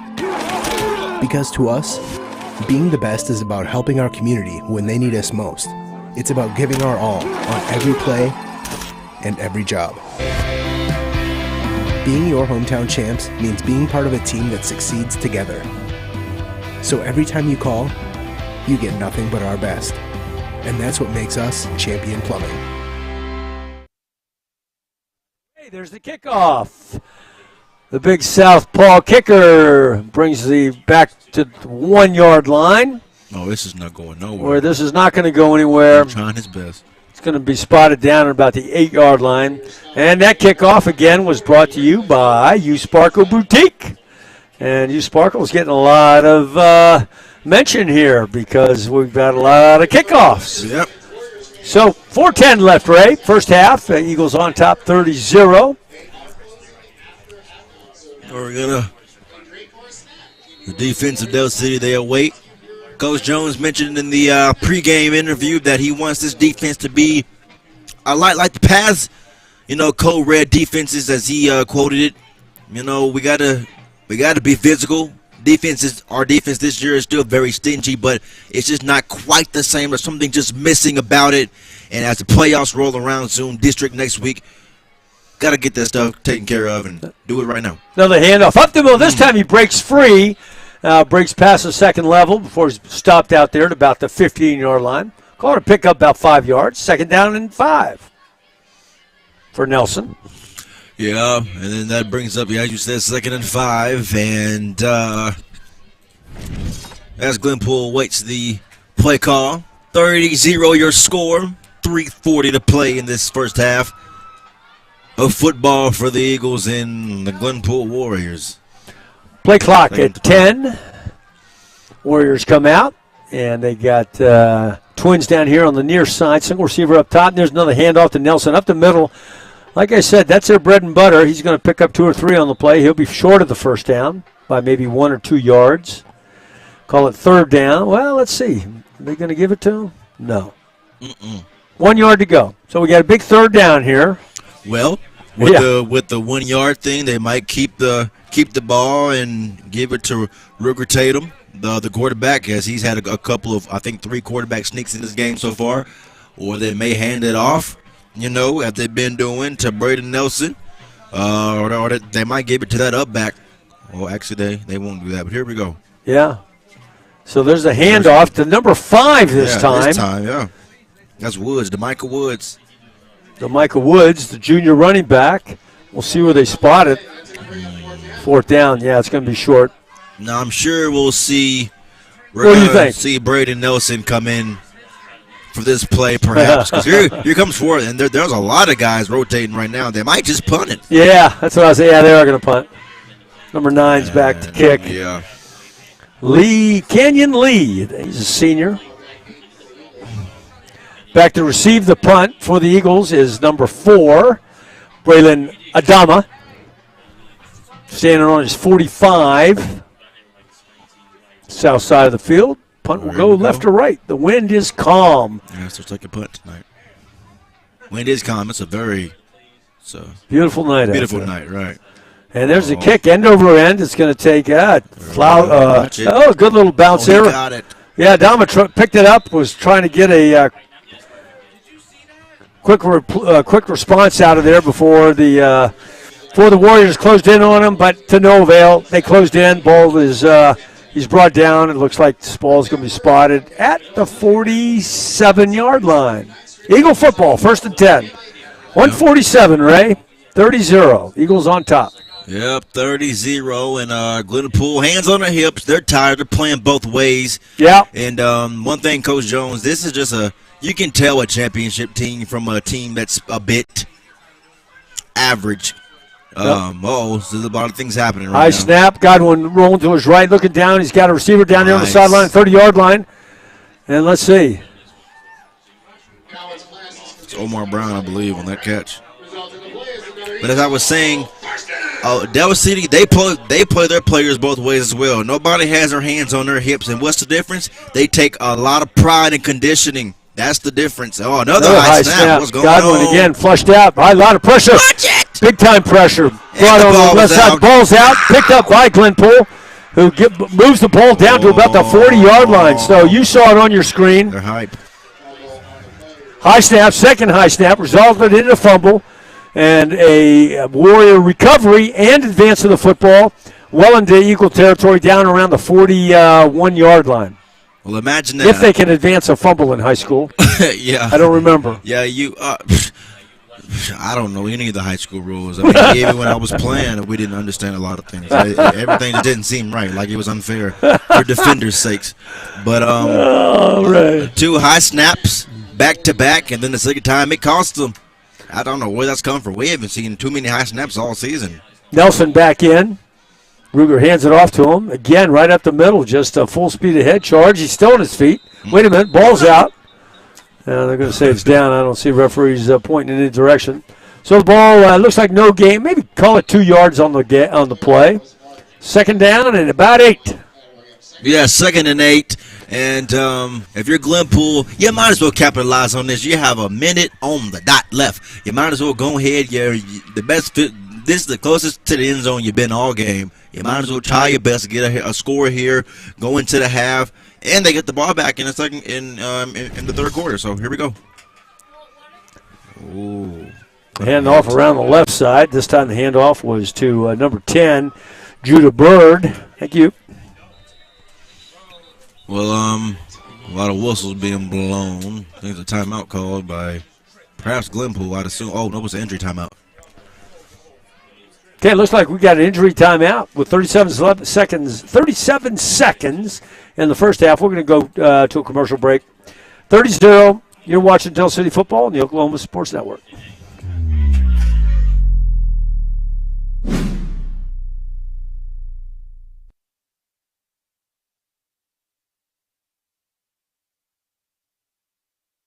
Here at Champion Plumbing, we grew up under these lights, so we know what hard work and dedication really means.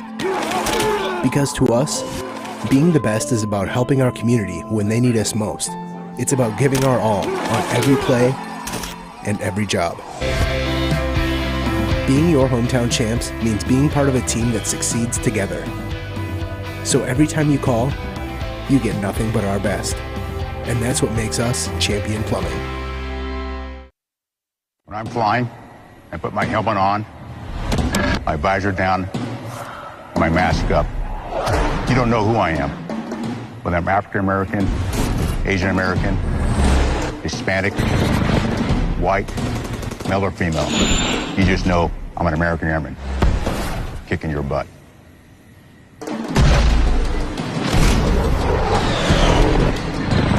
I'm General C.Q. Brown Jr. Come join us. When it comes to your home, you need someone that you can trust to keep it safe and protected for you and your family. Vesta Foundation Solutions is your local, family-owned company that has helped many homeowners fix and protect their homes. Our engineered solutions can take care of all of your foundation repair, basement waterproofing, concrete leveling, and dirt crawl space repair needs. We take pride in getting the job done right, and you'll always be protected with up to a 75-year warranty. Contact us today for a free estimate.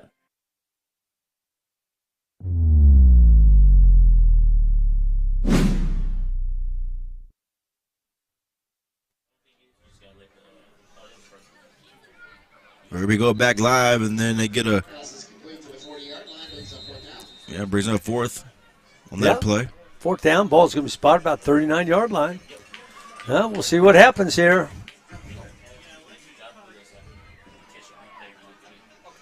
Yeah, otherwise, it feels like timeout right now. Oh, yeah, play clock's not moving. Well, we got a timeout here. Ray, did you ever have the art teacher, Miss Morrison, as a teacher? I did. Had her my senior year, and I had some fun memories in there. It got cut short. I only had her from January to March because COVID, but within that time, I built a really good friendship with a couple of people in that art class because we sat together every day, and just within 3 months, it felt like I knew them forever. So, shout out Miss Morrison and her class and that armadillo. Well, Miss Morrison today received the Principal's Tiresome Award, which is pretty cool. We'll come back and talk about that. Okay, back to pass. Reverse out is Ruger looking down the sideline, keeps it down the sideline. Runs out of bounds down there around the 31 or 32-yard line. Do I see another flag on the play? I could have sworn I saw something. Something in the air. Yeah. And it was in the motion of a flag. I just don't see no yellow out on the field. That's the only thing. Tatum's a pretty good quarterback. He reverses out and he gets a little room and moves pretty quickly. So, there's the flag on the 42-yard line. I saw it go up in the air. It's over there by the numbers, Ray. Okay. Oh, yeah. And White Hat coming to give us an explanation.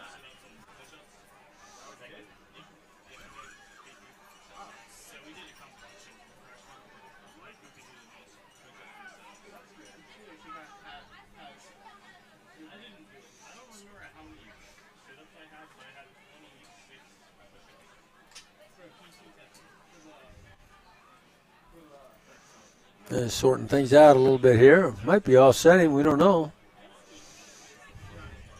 Yeah, there's a lot of things going on right now. Yeah. 15 seconds left. Here we go. Just take a shot. I mean, I think they need to just take a shot down the field. Not even, they have 15 seconds. I think probably about 2 timeouts left, I believe. Try to get out of bounds, maybe. Offsetting. They're moving, though. All right, so if you're Glenpool, you need to be, your intent needs to be with 15 seconds left, get something to get you out of bounds really quickly, and then perhaps just go ahead and take a shot into the end zone. Or they might do it now. I don't think that they'll do it right now, but they might. They have trips to the right.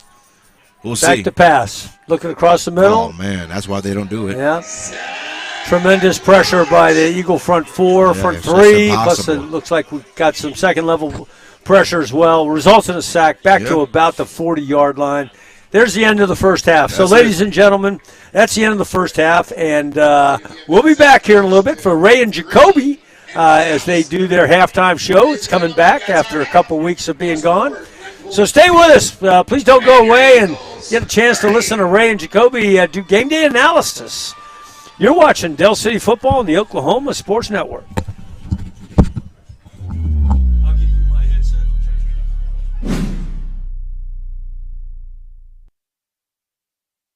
We come from different backgrounds with diverse interests and unique learning styles. Finding classes that fit your individual needs isn't a challenge at Cameron University. A small campus and dedicated faculty ensures there's always someone close by to guide you on your journey. Your success is our success. Your education is our mission. At Cameron University, you're not a number, you're part of the family.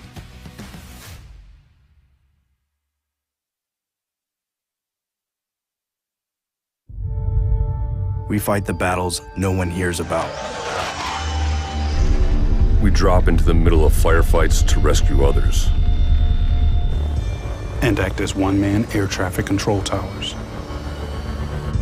We're the ones who go before all others.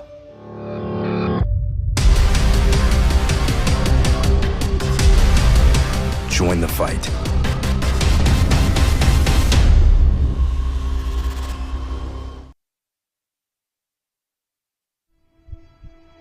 I said it before and I'll say it again. Life moves pretty fast. You don't stop and look around once in a while, you could miss it.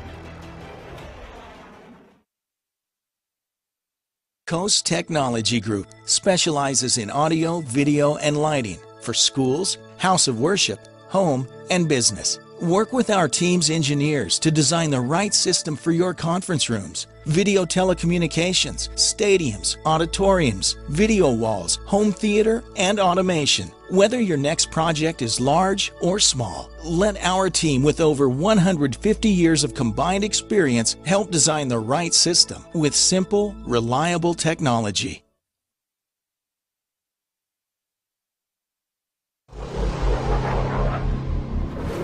Copy that. Team Hireman.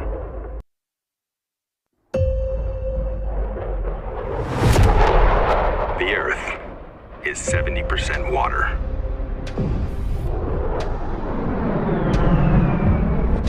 And 30% land.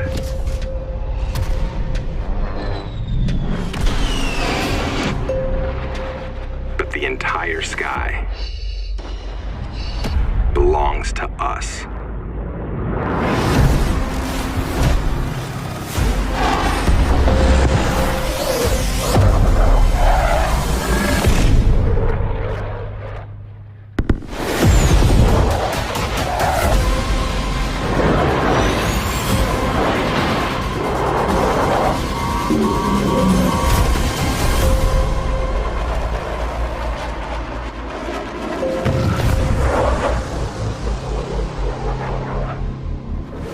Copy that. Team Hireman.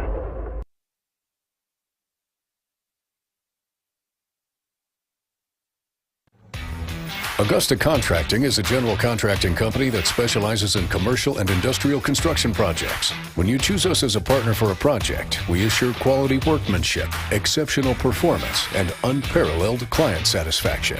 At Augusta Contracting, safety is top priority. Our main focus is to send our team home to their families safe, happy, and healthy. Augusta Contracting, where your idea turns to reality and your project. With 24/7, 365-day live support.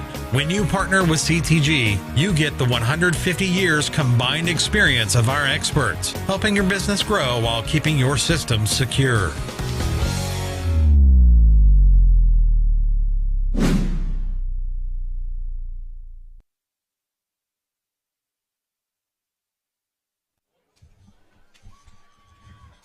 Ladies and gentlemen, John back with you live, and here's the Pride City Marching Band under the direction of Sean Johnson. So I hope you enjoy. This halftime entertainment is brought to you by Vibe Nutrition, where happy, healthy, and taste come together. Healthy never tasted so good, just off Sooner Road between Ted's and the garage. So here is the Pride of Del City. Love these kids. They practice every morning. You get to school, and there they are. Okay, I'll be quiet, let you listen in.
Ladies and gentlemen, put your hands together one more time for the pride of Del City.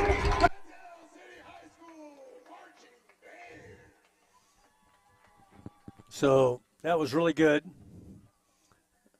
You know, listen to those kids play. And I'll tell you, I'm going to do something a little bit different here because those kids never hear their names on the live stream here. But here's the names. It might take me a minute, but here's the pride of Del City. Drum majors, Lauren Hill, who was our homecoming queen. Ronald Bennett and Marissa Martin. The band managers are Kylie Plaster, Kinsey Frey, and Brooke Morgan. The color guard is Kirsten Thomas, Charles Wall, who was the king at homecoming, Foodis Radabuter, Katie Webb, Elena Durham, Jalisa Lee, Dania Jenkins, Kaylee Ashley, and Anaya Timberlake.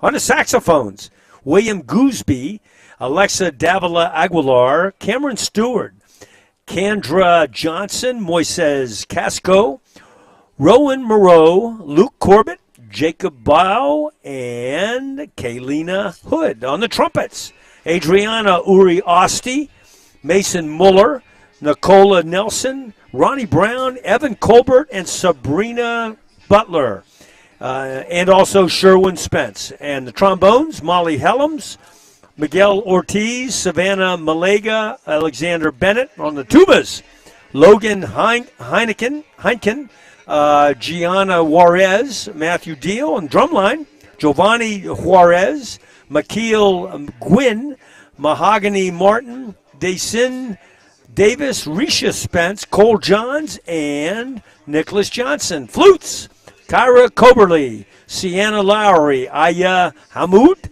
DeAndrea Wallace, Alea Christie, and Naija Dunn. And clarinets, Destiny Crane, Dulcie Upshaw, Jasmine Thorne, Gabrielle Bell, Victoria Carrion, Sierra Judd Williams, and Savannah Messick. And the front ensemble is David Scott, Joshua Chamberlain, and Jada Christie. And again, they are led by Sean Johnson. Okay, so you know what? While I have a minute here and I'm doing all these teams and telling you about it, it's probably a good time to do the cheer. And the cheer team this year, well, actually, I'm going to tell you who the cheer seniors are. Janka Gunter, Carly Burt, Cadence Reisinger, Rosanna Walton, Kayla Cooper, Taya Lewis, Melanie Slayman, Jada Glaze, Mariah Dan, and Mallory Slayman. That's the cheer seniors. And the Palm, looks like we just have the Palm team here, not just the seniors. Destiny Mays, Lexi Velez, Leah Tia, Jordan Clark, Kendall Miller, Kenna Coberly, Tiasia Melvin, and Christian Nelson. All right, so they don't get a chance to hear themselves on the live stream, so maybe some of their parents or family is watching on the live stream. You got to hear your kid or your loved one name, so hopefully you enjoyed that. Okay, so the play clock's at 2:53, and we're going to put the Ray and Jacoby show on now. So Jacoby is getting all set up with the headset as we get their game day analysis on what all took place. The teams are coming back on the field, but it's always fun the Ray and Jacoby show, and here we go. Ray, over to you. Yeah, and as I wait for Jacoby to come in the next 3 seconds, and here he is, 1, 2, 3. Both teams are coming out now. Jacoby, while we have a little bit of time, we have about 2 minutes and 19 seconds left until our teams come back out here officially. But watching the game from your point of view, just for the simple fact that we might have missed a couple of things, and you just you have a bird's eye view just like us. 30-0 is the score. What do you expect to see from Del City in the second half as we crank that up here up soon? Well, Ray, I expect Del City to come out and continue to play how they're playing now. Seeing this team come out on the field and being able to come out still strong, still going minded, I still give respect to the visitor team. They're coming out great. Glenpool is still coming out, showing that, hey, we see the scoreboard. Despite the scoreboard, we're still going to come out and try and give it our best. And for Dell City to come out to the field and still play strong, that tells a lot about how they're trying to build off. Because, just being able to come out and still play with your starters and still be able to put points on the board. I know most people may be like, oh, just throw your fourth string in, throw your fifth string, just throw your third string. But with Dell City coming out the stars, it's giving them more experience, especially for the playoffs and teams, bigger teams like Coweta and things like that. It's giving them time to get experience, to get these players experience and ready for the playoffs. And being able to see both sides and how they've been performing today in this game, it shows a lot about how they are ready and how they mentality and ready for this game. And I think Dell City coming out, I think I can see a shutdown, maybe a shutdown. Usually I don't say that on the air, but I want to see I think Dell City will get a good shutdown. I think we'll be able to see a lot of players we haven't seen before, like a lot of sophomores and a lot of freshmen who's going to get a great amount of playing time in the second half. And I expect Dell City to come out with a shutdown. I'm going to say a shutdown. Smackdown. Okay. Well, Coach Jones, he would call it a goose egg to have that 0 still up there. He always refers to it, but we never get it, so I'm sure he said it in the locker room. Let's talk about last week real quick. You got your first crack at having the opportunity to call a full game with Captain John Kelty last week. And so tell me, what was your experience like with that? How did it make you feel doing that for the first time? Well, honestly, I felt a little nervous about it. I was like, man, I don't think I could do it. I was like, John, I don't know. I said, you sure Ray can't come? So it's going to feel a lot different. Yeah, I couldn't be here. Now, as I put the headset on, I got to actually doing it. I got a little more confident in it, comfortable with doing it. And I felt like Tony Romo. No, I felt like I was more comfortable doing it. I was able to prepare for it, being able to call a game like that. I gave us a nice bounce. It gave me time to figure out how to really and how hard it is for you guys just to jump on the headset and speak. So it gave me a better standpoint on how you guys do your thing when y'all get on there. Y'all like pros on here. So me just sitting here learning and soaking it in like a sponge, it really helped me out a lot last week. Just knowing that there's a lot of people, just hearing the amount of views we get, sometimes is a bit. My first game doing this like officially as full-time was this past season versus Choctaw. And I did come in thinking like, wow, like this is, I'm doing this for potentially 11 like guaranteed weeks. And then it's like, after this, we have next season, things like that. And it's just like all these people out here listening. Yeah. And you can't mess up. You have to, be as professional as possible and present the game in a way that people can understand and be able to see. Yeah. And enjoy it as well. I think if you do this, your goal should be have the audience so engaged that even if the game is boring, they still want to watch. Yeah. Let you be that entertainment for them, to where it's like I'll tune in. We caught a lot of games like this, and people still watch. I don't understand how, because I would never do it. But the fact that I have had many people tell me like I present the game to them in a different way that they've never been able to really, see it, and that kind of stuff makes me happy. I do feel I'm very hard on myself, so I feel as if I need to change things up and do better at many things. But it's good to hear some good feedback and negative feedback. I've heard some bad things. So shout out to people's parents. Yeah, I've got Facebook DMs and stuff, so it is what it is. I ain't respond to them, but I don't care. But anyways, it's just part of it, and you did really good last week, so I was very good. When I had got home back to Stillwater, it was late, and I had just popped on for about 2 seconds. Y'all had shouted me out right when I hopped on, heard my name, so that was funny. But the teams are back out here to their respective sidelines, and as me and Jacoby will wrap that up, and the referees are in their huddle in midfield, talking about what we can do to possibly get this game over with quicker. Hey, that was really good. Listening to the Ray and Jacoby show. I love that. That's pretty cool.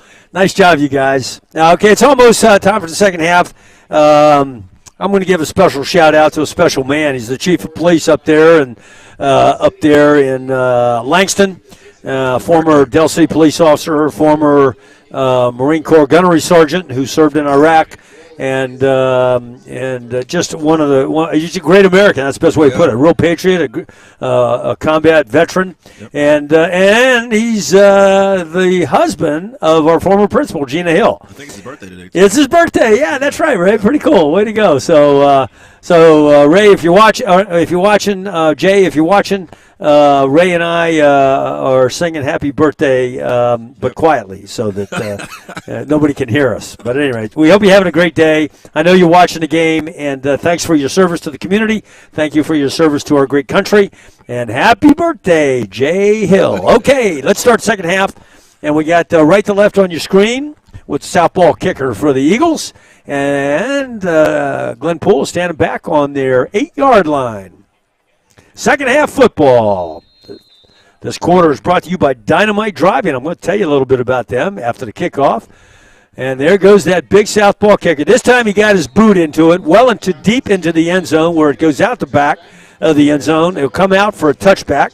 But Dynamite Driving LLC. Good, I have time to do this. Can't get into DPS. Come test with us today. We test 7 days a week.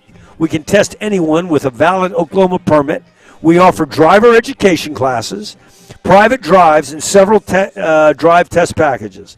Dynamite Driving. So we thank them for their sponsorship. And if you fit, viewers, if you fit into that category and that's something that is up your alley and interests you, then go see them on dynamitedriving.net, dynamitedriving.net.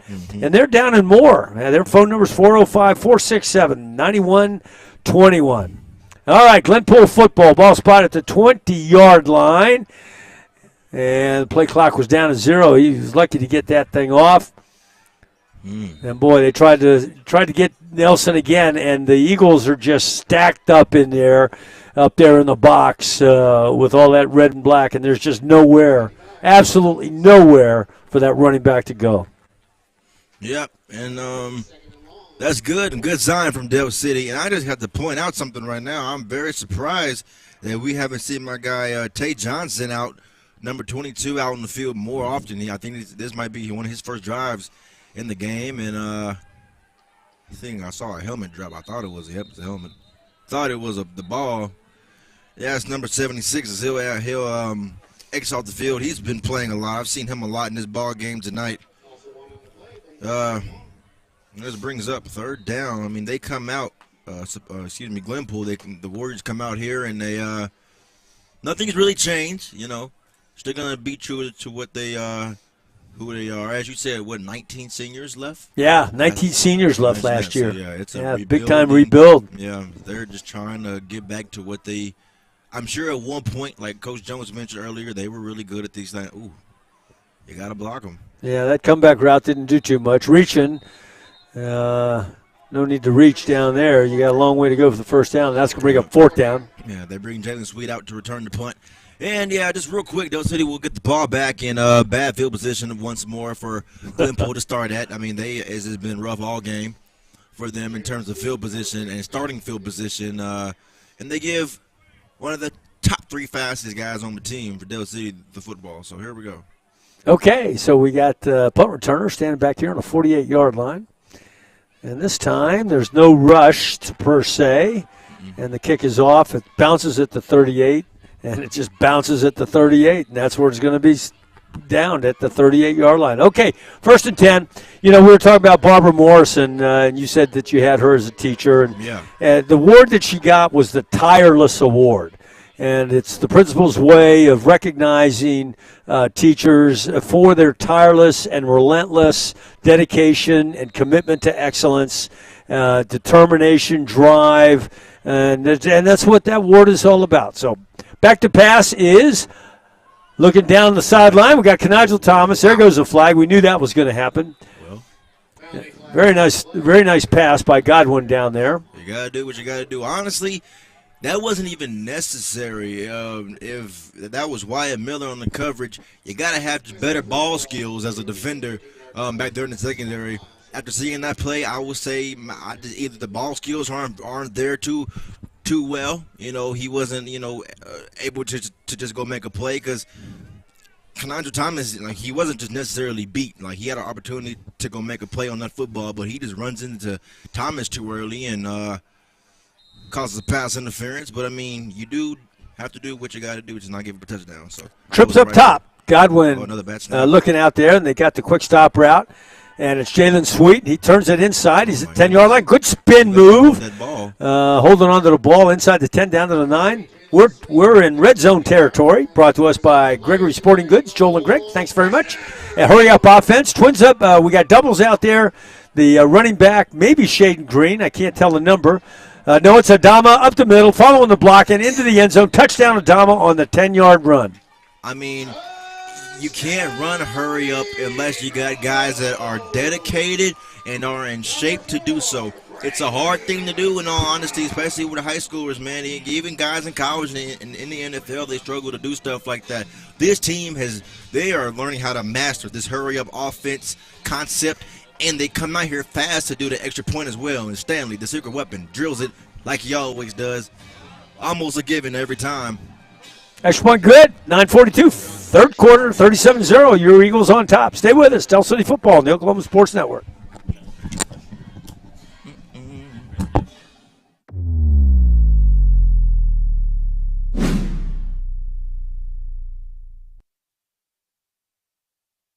Here at Champion Plumbing, we grew up under these lights, so we know what hard work and dedication really means. Because to us, being the best is about helping our community when they need us most. It's about giving our all on every play and every job. Being your hometown champs means being part of a team that succeeds together. So every time you call, you get nothing but our best. And that's what makes us Champion Plumbing.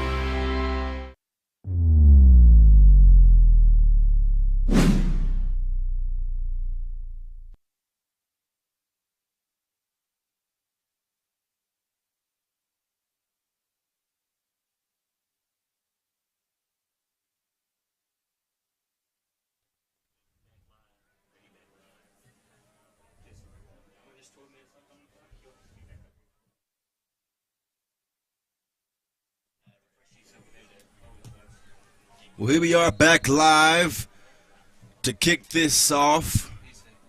Ray Maytub be alongside Captain John Kelty. And Glenpool returns it, as they've had to do a lot in this ball game, considering that Del City has scored several touchdowns in the first half and got their first here in the second on that last series. And here comes the Warriors on offense for the first time in the second half.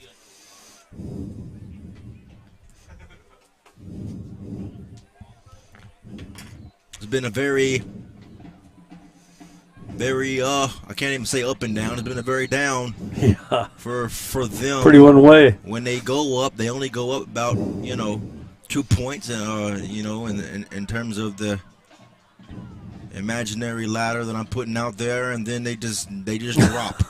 So, something they shoot themselves in the foot, whether it be a fumble or no picks in this game, but it's just been silly stuff that just kills them. And another handoff over there to number 5.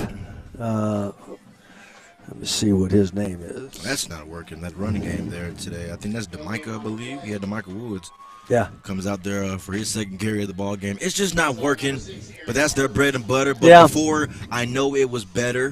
They have a crowd load of younger guys. They have a lot of juniors, a lot of freshmen, a lot of sophomores. And I'm counting here. They have 1, 2, 3, 4, 5, 6, 7, 8 seniors on the football team.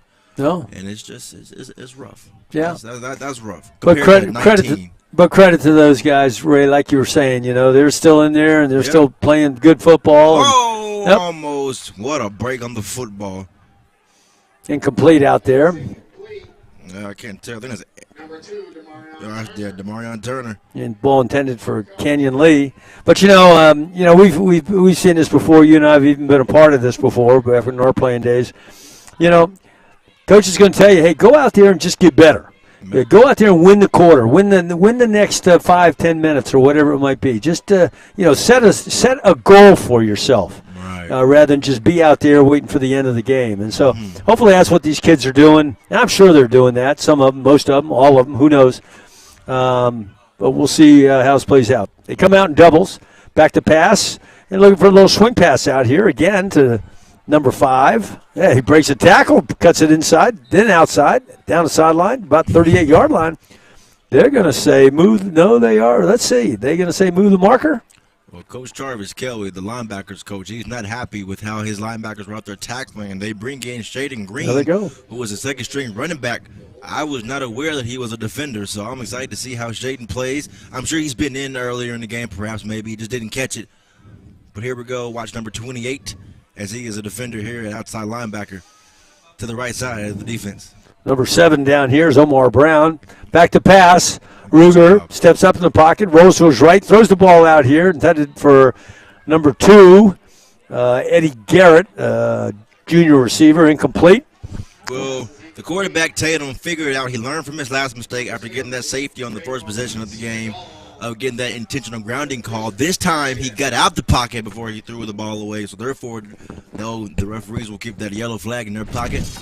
And Coach Jarvis Kelly, the linebacker coach, is calling the defense now. He did a good job last week. Yes, he did. Yep. Back to pass, Tatum. He's got whoa, what a hit. Uh-oh. They're going to call it a penalty, but that's just, I don't like it at all. But, oh, what a hit by Kenandra Thomas. It's one of those things where Kenandra was just trying to go for the ball, and then they ended up colliding. And he got hit and hit hard. That was Kenyon Lee who was hit. But you can't really fault Kenandra too much on that. That's just one of those things. That's a football hit. I'm never a fan of how a lot of these bigger hits are considered illegal. Usually they throw the flags if it just looks bad, and that's not the case. Sometimes it's within the rules, no helmet-to-helmet contact, and sometimes that's just how it is. And sometimes if it just looks bad, it looks it looks like it hurts, I'm gonna throw the flag. I'm not a fan of how that is the norm for football, but it is what it is. Here we go. Yeah, you've been there. Sometimes you're in the act, and it's hard to stop motion. Yeah, it's impossible. Yeah, I mean, you can't. It's hard to hold back when you put all your effort, momentum into a hit. But it looks like they're picking them up, honestly. And I love that. Oh no, I'm lying. Oh yeah, I think they picked it up. Uh-huh. And I love that because that was not a They threw 2 flags just because it looked bad, and it wasn't necessary. So good job, refs. 2nd down and 10. Tatum back and gun. Back to pass. Looking at the stop route. Steps up in the pocket. Looking out here on the sideline. And it's intercepted. It is intercepted by number 7, Omar Brown. And he scoots down out of bounds. Ball's going to be spotted at about the 39-yard line, it looks. Eagle football. So you like that. Step up. You see that acceleration to go get that ball? Yep, and then you got to start up front with the pressure. You had Tate Johnson and the rest of the defensive line coming on the pressure, forces him to step up, as you just noted. Yeah. And then right there, he just forces a pass, and then there's Omar Brown to jump the pass. A lot of the times, jumping balls can lead to the receiver catching it still. So it's always a high risk, high reward type of deal. There we go. Kanigel on the quick route. Kanigel still on his feet, cuts it inside, brings the ball down. There's still on his feet, carrying a pile with him. Down inside the 5. Yep, just like that. Huh? So that yardage after catch was about 20 yards or so, and he had a defender on his back for the last 10 of those yards. Yeah, he did. And it's just K-State will love that, won't they? Yeah, they will. Well, he'll be on defense, but if he gets a pick, interception, they sure will. And then a Shaden Green on the carry. He would have got him an easy touchdown if they said no. Yep, still first down, as Mike just mentioned, but it takes Delaware City back a little bit, and Daryl Thomas is in, I believe, at left guard. A couple of changes up front for the offensive line. Godwin is still in the game, and I like that, honestly. Yeah. Keep our starting quarterback in the game. Why not? Yep. Godwin taking it around the right side. Heads to the end zone and goes into the end zone. May have been touched a little bit, barely, but not really. 10-yard touchdown. Was that 10 yards that he went? Yeah, they were from, something like that. 13. 13, okay. Yeah. 13-yard touchdown on the replay. Just jogged in. That's one thing that, even though we put it on the screen, ladies and gentlemen, and Southpaw's coming in for the extra point, I want to make special mention that scoring recap is brought to you by, and the kick is up, and the kick is good. The scoring recap is brought to us by Champion Plumbing, and instant replay is brought to us by Triple Elite, world-class designs and hot new styles. So we certainly appreciate Triple Elite and the instant replays, which done quite a few tonight, scoring recaps as well. So we're going to go to a commercial break. Eagles back. Eagles on top, 44-0, 7:15 left in the third quarter. Stay with us. Tell City Football on the Oklahoma Sports Network.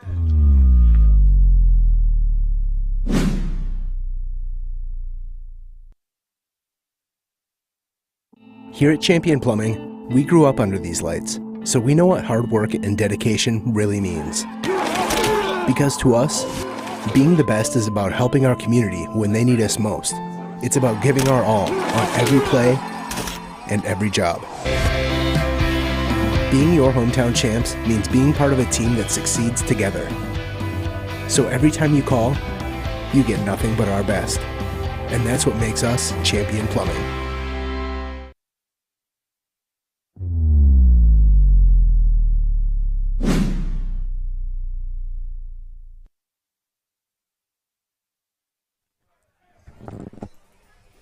John and Ray back live with you. 7:15 left in the third quarter. 44-0, Eagles on top. Big left-footed kicker getting ready for the kickoff, brought to you by U Sparkle Boutique. Got that memorized.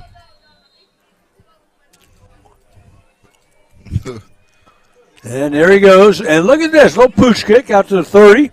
And it bounces around. The ball's on the ground. It's still on the ground. It's Jack in the end zone. Maybe not. Ball's going to be down at the 1 yard line. I think it's going to be Eagle football. We'll see. Oh, yeah, it's Del City football for sure, but real unfortunate. Real unfortunate for Glenpool. Yep, Eagle football. Oh, man. Well, boy. It couldn't get worse than that, I thought, but. Special teams coach has to be happy about that. Yep, and I mean, I don't recall a game since Choctaw or Booker T, rather, that is a big-time special teams play occurred or hasn't occurred. And that was when Coach Jones overly preached it in the locker room pregame versus Booker T week 2 that we have to make plays on special teams. And ever since then, they have done it. The effort has been relentless and physical and fast, and it shows. Yeah, you're right. Okay, Godwin brings his team onto the field here. Got Burris, got first lot in there still. Lines up in gun. Got Shaden Green offset to his right. This will go to Green. There's a handoff to Green around the left side, inside. Walked in. Off tackle, walked in for the touchdown. So Shaden Green on the 1 yard run. Shaden Green. 6 string running back. Out of that big time 3 of Adama, Green, and Holmes.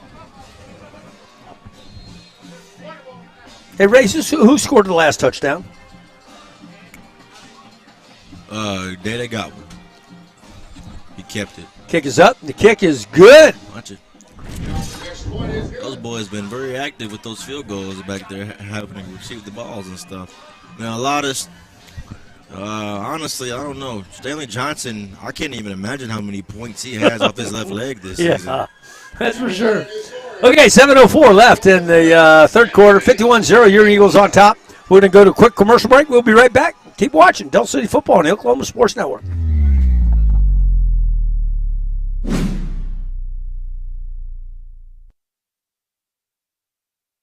When I'm flying, I put my helmet on, my visor down, my mask up. You don't know who I am. Whether I'm African American, Asian American, Hispanic, white, male or female. You just know I'm an American airman kicking your butt.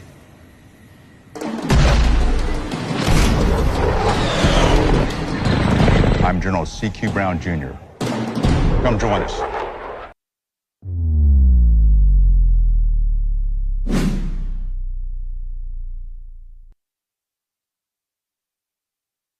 There's the kick by the big left-footed kicker, Stanley Johnson. Down to the 6 yard line.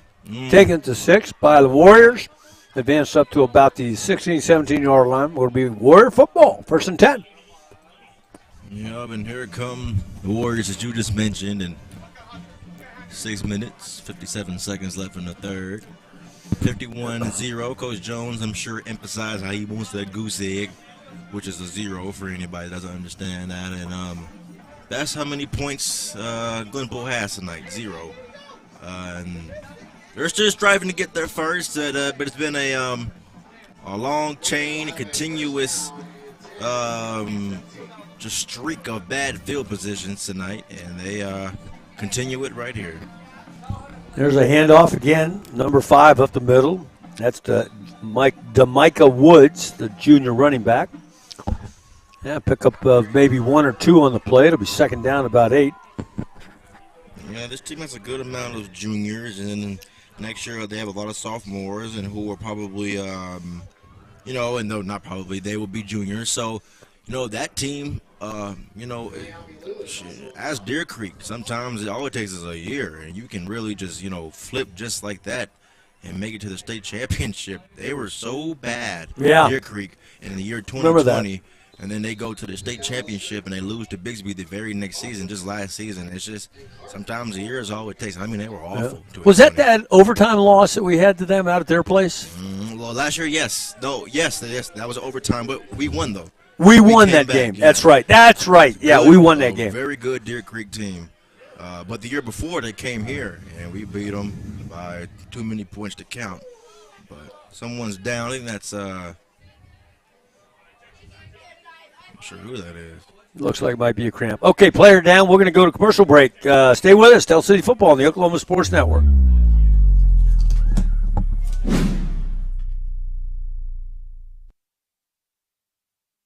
When it comes to your home, you need someone that you can trust to keep it safe and protected for you and your family. Vesta Foundation Solutions is your local, family-owned company that has helped many homeowners fix and protect their homes. Our engineered solutions can take care of all of your foundation repair, basement waterproofing, concrete leveling, and dirt crawl space repair needs. We take pride in getting the job done right, and you'll always be protected with up to a 75-year warranty. Contact us today for a free estimate. We come from different backgrounds with diverse interests and unique learning styles. Finding classes that fit your individual needs isn't a challenge at Cameron University. A small campus and dedicated faculty ensures there's always someone close by to guide you on your journey. Your success is our success. Your education is our mission. At Cameron University, you're not a number, you're part of the family.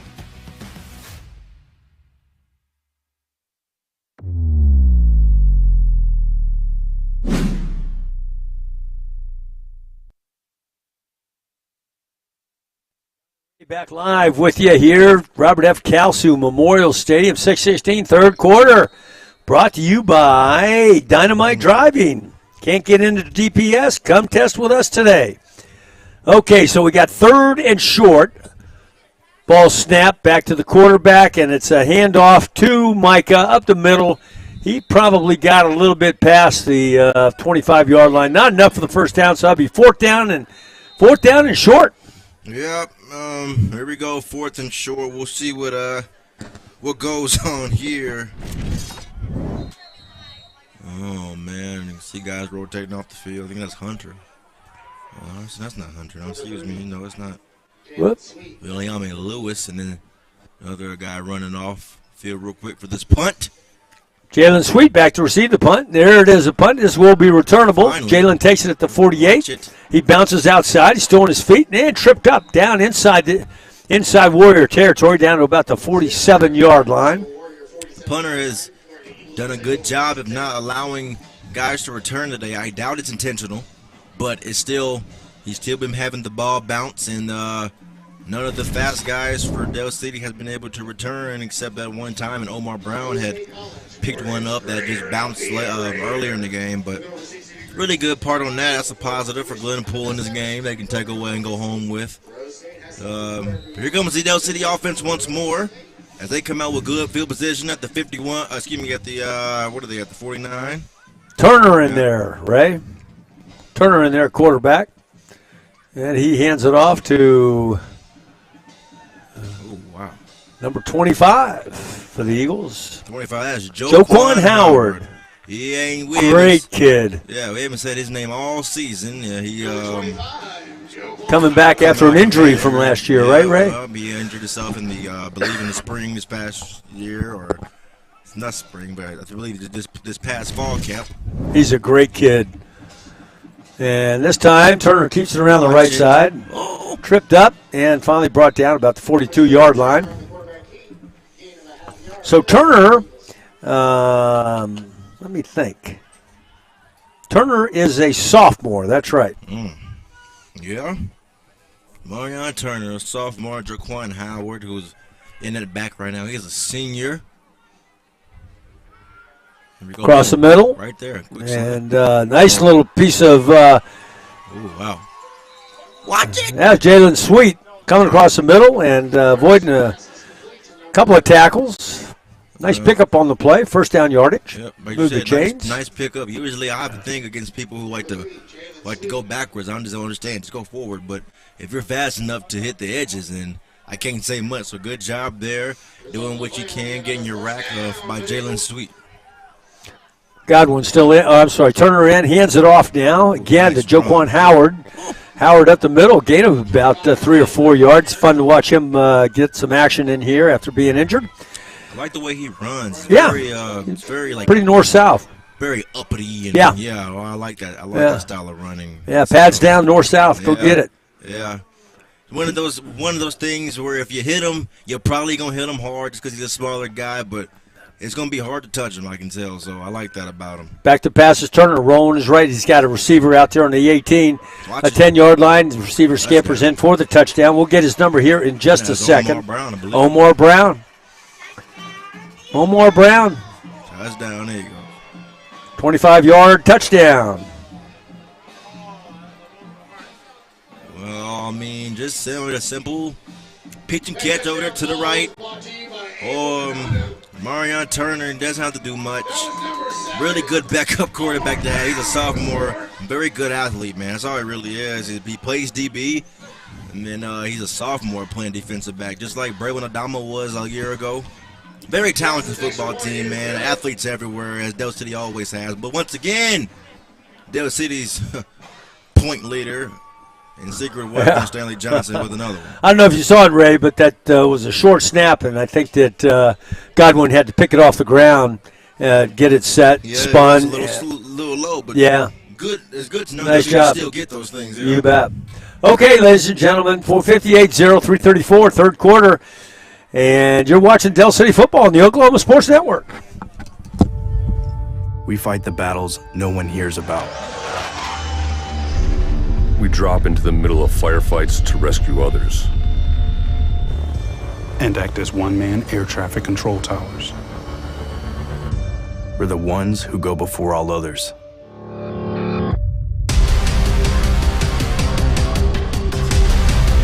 Join the fight.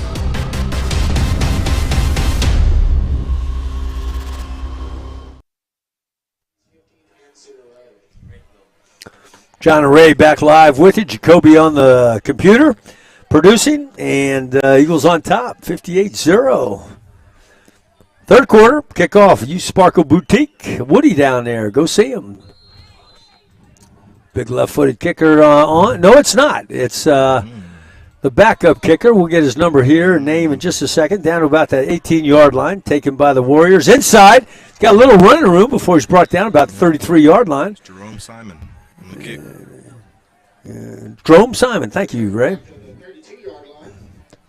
So the Eagle defense, a lot of new numbers in there.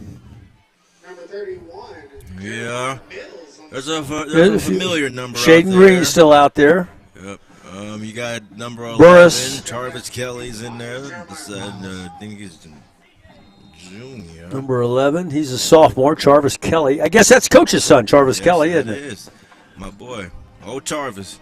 Plays defensive end / outside linebacker. He's a big man, isn't he? Yeah, he is. He had a major growth spurt. He wasn't even that big like a year ago, 2 years ago. But anyways, here we go, 1st and 10.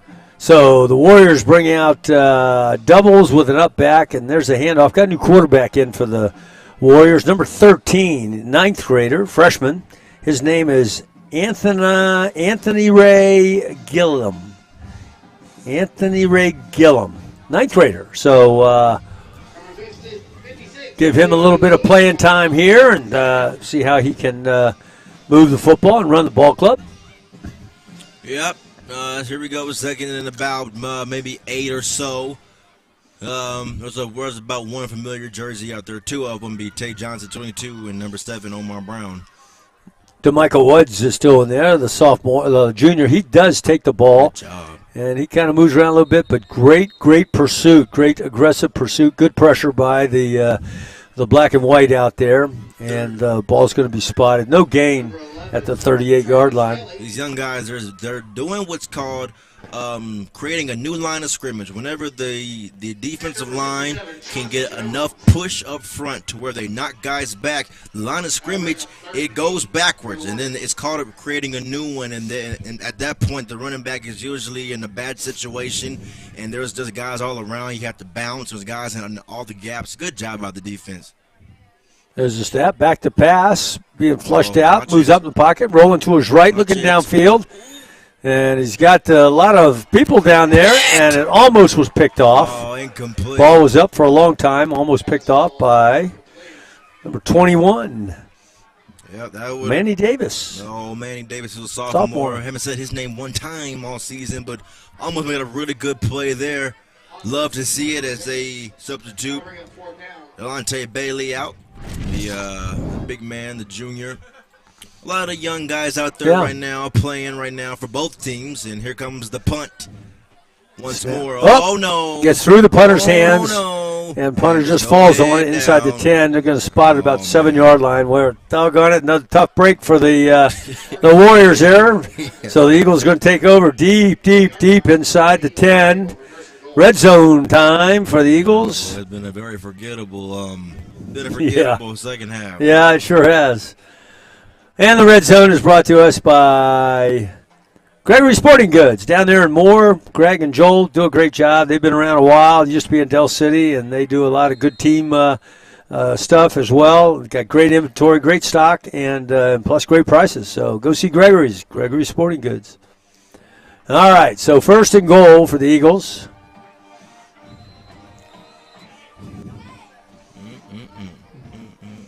Play clock is what I was going to say. Play clock was in 14. Eagles call timeout. So with the timeout, we're going to go to a commercial break. 23 seconds left in the third quarter, 58-0. Eagles on top. Stay with us. Del City Football, Oklahoma Sports Network.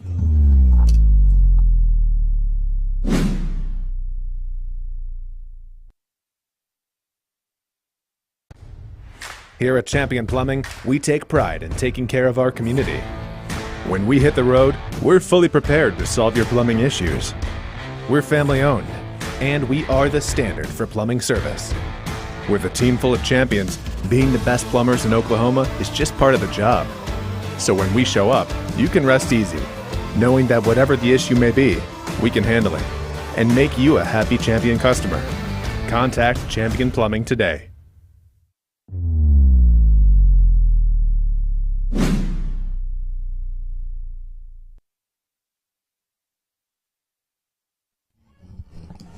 John and Ray back with you live. Eagles got the ball first and goal. And we've got 2 back. And the ball is a handoff to number 25. Still going. Joquan Howard. Good job by Joquan keeping those legs going. And they called it. Touchdown. Yep. All Joquan right. Howard, touchdown. All right. 5-yard run.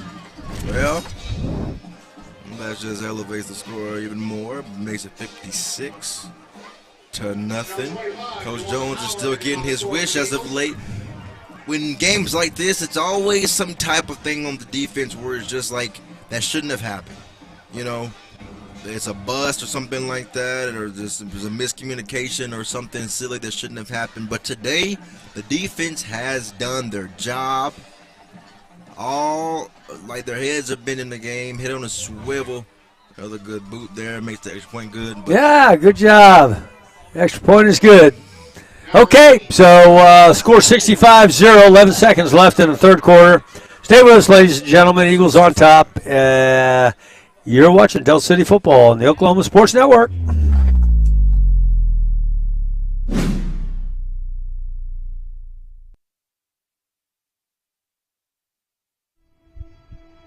I said it before and I'll say it again. Life moves pretty fast. You don't stop and look around once in a while, you could miss it.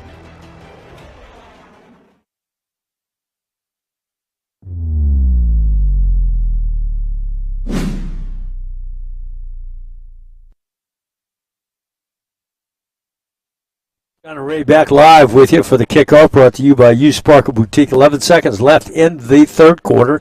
Eagles on top by a lot. Yeah, right to left on your screen. Go ahead, Ray. No, I was just agreeing with you. There's just too many points. I mean, we can count a comeback out at this point. I mean, I'm sure we probably could have did it 3 quarters ago, but here we go. Taken at the 15 by Glenpool. Number 13, break outside. Had a little bit of running room, but not too. He breaks free at the 30. He's up to the 40-yard line. Heads to this sideline before he's pushed down in Eagle territory. Down around the 45-yard line is number 13, Anthony Ray Gilliam, a freshman, Ray. Yep. Nice little piece of running there by the new freshman. And so it begins. Those silly stuff that shouldn't happen. And that happens. That Del City allows to happen if one person just wraps him up. Yeah. The other claims him up and actually does it correctly. Just hit the boy. He going down, I promise. He ain't running too fast. Everybody can catch him, but that's just how it works.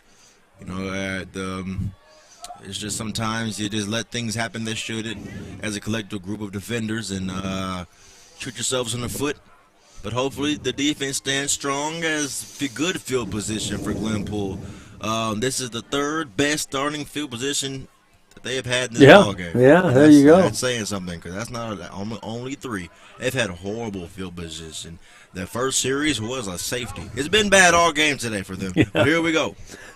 Okay, it's the end of the third quarter, so we are now being sponsored by Tinker Federal Credit Union, the largest credit union in Oklahoma. They got stations all over Oklahoma, serving members online in areas surrounding Tinker Air Force Base, Oklahoma City. Yeah, Tinker is a very good operation, the Tinker Federal Credit Union folks. They give a lot to charity, to fundraising, and they do a lot of those kind of things in Oklahoma City, and we appreciate them a lot. So, Warriors come out first and 10, ball spot at the 46-yard line. There's a handoff again to Micah around the left side. He's tripped up. It's Tay Johnson, I believe. No, I'm probably wrong. Oh, yeah, it's Tay. You're right. David Johnson on the stop. Behind the line of scrimmage, loss of 3. Second down and about 13. Yep, 2nd and 13, 2nd and 12. That's a big issue. They got Jaden Foreman back in the game. They got a pair of the defensive line starters with Tay Johnson and Jaden Foreman. Back it in at the 5 techniques, and here we go. 2nd and forever. There's another handoff to Micah again. Tried to go to the left side. Couldn't do that. Went right. Couldn't do that. Stopped for another loss. It looks like about 3 or 4 on the play. Well, so great pursuit by the Eagle line there. Well, there's no way all 5 of the defenders up front should be by the ball 4 yards behind the line of scrimmage. So that means somebody's not blocking. That's right. So somebody better, and that was 5 people. So that means 5 guys, which happens to be how many offensive linemen they are. And they're not blocking. They're not touching the soul, and they're letting guys, they're, 6-5-0. I understand. But, for your own, let's step it up here. Trips on the near side, still in gun. Micah spreading out to the left side on a swing route. Quarterback's going to take it up the middle. Nice little jig there to avoid the tackle. Runs out of bounds. Going to pick up about 5 or 6 on the play. Ball's at midfield, so it'll be 4th down and about 15. Yeah. So we pick up some of these other numbers that we got in there. Ray, can you see any of the new numbers we have in there on defense? Oh, yeah, plenty of them. It's tough. It's there's a whole bunch of new people. Number 40's in there. Of course, we know number 40. Ricklin Holmes playing the inside linebacker. All right. Well, obviously, the Warriors going to go for it. 4th down and long. They got trips down here on the near side. Back to pass is Micah looking in. There's nothing there. He's going nowhere. He's going to be sacked. That defensive line. Another loss of about 6 on the play. That's right, that defensive line, like you said. The ball's going to be spot at the 45-yard line. Eagle football, 1st and 10 on downs. But also, I was watching the secondary on that play, and everybody knew what they had to do. Everybody knew their assignments. Safety came down and took on the out route that was down here. Everything was perfectly covered, and there was nowhere to go for the quarterback to make a play. And it just makes sense there, and brings up a 1st and 10 for Del City as they have a completely new offense in, even up front this time. Number 65 coming into the game. That's Fred Casby, the junior. Oh, Fred. 2-back offense. There's a handoff to Shaden Green around the right side, and he's got some running room, and he can move. His kid can move. He's tripped up, otherwise he's gone. There's a flag on the play. We'll see what that's all about. Oh, man. If I had to take a guess, a wild one, I'd say it's a holding. But I've been wrong plenty of times in my life before. Yep. You're right, Ray. 15 yards against the Eagles. Well, for the one time, I was right. Call it 10 yards. Oh, it's spot foul. Okay. Okay. Oh, wow. Okay. Gotcha. Yeah, spot foul on the hold. Right. 33-yard line. 1st and 10 for the Eagles. They come out with 2 back. They got 2 wings to the right and left. Hand off to 25. Howard around the left side. He's got some running room. 30-yard line. Cuts it inside. Down 20-yard line. Showing his feet inside the 15. Down to about 13, 14-yard line. And a nice little run by number 25. Joquan Howard, the senior running back. Eagle 1st down. It's just so crazy to me. I mean, Joquan doesn't get used at all, but it's just, if they wanted to, he'd be just fine. Like, they have Rickland Holmes and Braylon Adama, of course, my favorite player to watch. And then you got Shaden Green. I mean, they just have too many guys to carry the football too well. Oh, nowhere on that one, and he gets planted. Yeah, that didn't go anywhere out of 2-back. Maybe even Wildcat. I don't know for sure. Yeah, that was a 2-back set. Yeah. One of those old school formations, that at one point in offense was the staple of an offense. Having 2 backs that's back right. there. And, Wishbone and all that good stuff. Then the 5 offensive linemen. Then they finally introduced the 3-point stance, and then history. Hand off to Howard around the left side. Oh, there he goes. 10-yard line. He's got too much rope. Tripped up around the 2, and he dives for the end zone. Had enough momentum to carry him in, I believe. Yep, touchdown Eagles. Nice little run. That was Joquan. Is that correct? No, I was asking you. I couldn't see. Whoa. Well, this has been the worst blowout on the season, I think. This has been the worst. 71-0. Shaden Green. Shaden Green. Shady. Well. How far? I guess they're going to go ahead and get this extra point. Yeah. Extra point is up, and the extra point is good by Simon. That's Simon coming in there. I mean, that's crazy. We have depth for our kicker and punter. I mean, this football team is just – this is the perfect setup to go get your ring. Now, I ain't had one since 76, and that is the only one as well. I was having a little joking debate with some friends, actually, I think last night, about who are the best, I think we said the top 5 best historic football high school programs in Oklahoma, and I jokingly said Del City, but I was like, man, I'm just playing. Like, it's just real unfortunate because we've had so many great players come through here, but it's just we don't have the championships to back that up. Only one ball up here, and this year, just the way everything is just unfolding from depth to the coaching staff, to the players, the mindsets. It changed. Things have changed. People aren't selfish anymore. It's not about me, I. People want to go win. It's we around here now. That's the difference now, in my opinion. And good point. They just might go and get. They just might go get one this year. Okay. Here's Simon again. Another pooch kick. It's going to go down here to about the 25-yard line. Starts to bounce around. And again, the Eagles got down there. Coach is pointing the Eagles football, but the referee said no. Micah Woods. Ball's recovered by the Warriors, so it'd be 1st down 5:53 left in the ball game. This quarter is brought to you by Tinker Federal Credit Union, and that kickoff was brought to you by U Sparkle Boutique. Woody down there. Woody, I've said your name a lot tonight, so if you're listening, I hope you get some business because you're a good guy and you do good things down there in Del City at U Sparkle Boutique. The Warriors are coming out now. Yep, 72-0. You know, we could always be 72-7 if they score. It could always be 72-14 if they score twice. But let's start with one first. Gilliam's still in there at quarterback. Takes a snap. Handoff is to Micah. Again, up the middle. Micah's got some running room. He's loose. Oh, he's still on his feet across the 40 down to the 42-yard line. Pick up about 13-14 on the play. Nice little run by number 5 to Micah Woods. Not playing with the Del City defense that time. He's a smaller guy. As a junior, he plays linebacker. He's only listed at 5'6", and I could imagine. I've been 5'6" since I was in middle school.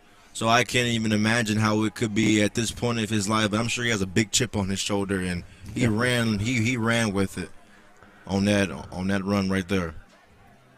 There's a snap, a handoff to number 5 up the middle. He's got some running room. Nice little move, headed to the outside. Out on the numbers inside Eagle territory, about 49-yard line. Pick up about 8 or 9 on the play. It's going to be close to a first down. Just proving that Braden Nelson doesn't have to take every carry, of the game. DeMichael Woods said, "We can too. I can too." And I love the way he's been running in this game in general. Even when the starters were in the game, he was doing what he can. Because Braden Nelson couldn't do much either, but both of them trying to do what they can to be successful against a very stingy and arrogant defense of Del City.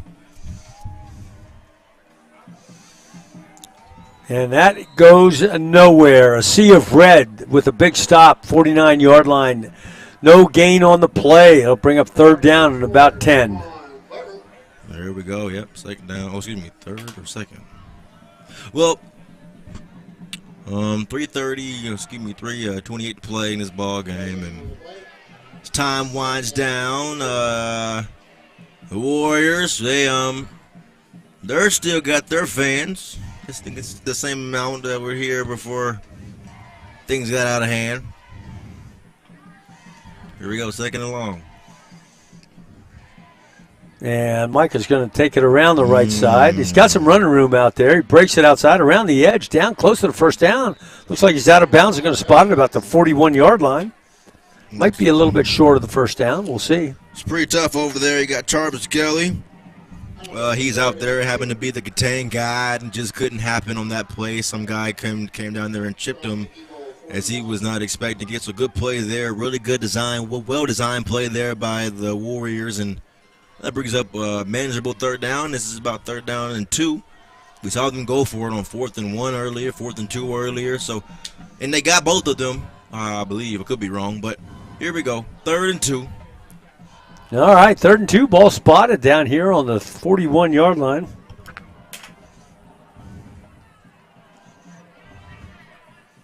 That's tough. Been a story of the game for them. Nice play. Great pursuit by the corner on this side. They ain't going for it now. Lost down to the 50-yard line. They're going to punt this ball for sure. That has been the story of this game. Dropping the football. Shooting ourselves in the foot. Putting a bullet right through the cleat has been the story of the season for the Warriors. And oh, gosh, they are going for it. Warriors are going for it. Yeah, you bet. Well, they have to lose, right, Ray? Yeah. They got to come out in doubles. Back offset to the right, back to pass is Micah. He's looking across the middle. There's a receiver out there. Nope. Well, if it was accurate, that's a touchdown. Yeah, you're right. If it would have gone in that direction, that would have been it. Yeah. Incomplete, so turnover on downs. Yep, turnover on downs, as you said. And here we go. Del City comes out on offense as they'll have their young guys out there. And Jaquan Howard coming off his 2 touchdowns. He's in the huddle, as he should be again. And that brings up 1st and 10. They'll just run the clock. 56. Oh, Jesus, just like that, huh? 50 seconds left in this ball game. I'm sure we'll get one run and a knee after that, or just run, and that'll probably be it anyway. Ready to come out with this two-back set again. Hand off to number 40 around the left side, Rickland, as you said. Go ahead. You're going to show some talent out there. Young freshman running back. Dad played at OSU. Yeah, love to see it. Love to watch Rickland play. That'll be it. That'll be it. They might as well make the lines and get ready to shake hands and hug and do whatever. Next week, ladies and gentlemen, it's the big one. Yeah, this is where you want to be for your Friday night at 7 o'clock p.m. You want to watch this game as Coweta, number 1 team in 5A, they travel up here. That's going to be a good ball game, everybody. You need to tune in next weekend. That's the end of the ball game. Final score. And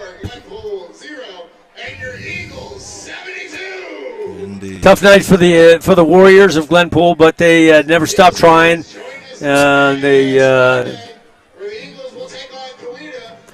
Indeed. Eagles came out and played good football tonight. They came out and made a statement early and just kept on pushing, and so they did what they had to do. That was it. They had exactly right. Did what they had to do. So we're going to go to a quick break here, and Ray is going to go down, and he's going to get Coach Jones after they listen to the band and do their huddle, and the player of the game. And so we're going to go to a commercial break right now.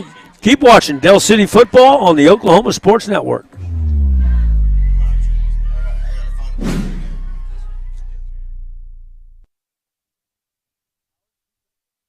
Here at Champion Plumbing, we grew up under these lights, so we know what hard work and dedication really means. Because to us, being the best is about helping our community when they need us most. It's about giving our all on every play and every job. Being your hometown champs means being part of a team that succeeds together. So every time you call, you get nothing but our best. And that's what makes us Champion Plumbing. When I'm flying, I put my helmet on, my visor down, my mask up. You don't know who I am. Whether I'm African American, Asian American, Hispanic, white, male or female. You just know I'm an American Airman, kicking your butt.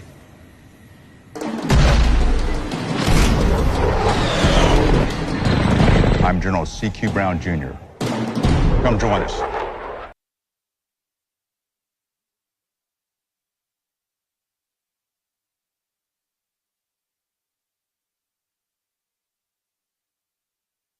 When it comes to your home, you need someone that you can trust to keep it safe and protected for you and your family.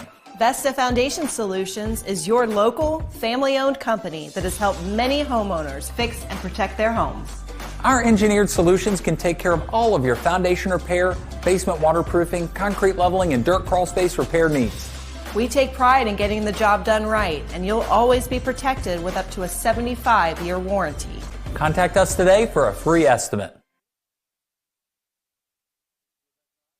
We come from different backgrounds with diverse interests and unique learning styles. Finding classes that fit your individual needs isn't a challenge at Cameron University.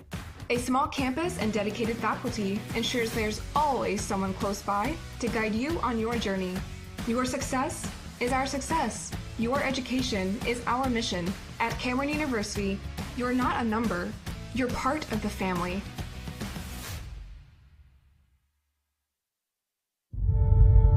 We fight the battles no one hears about.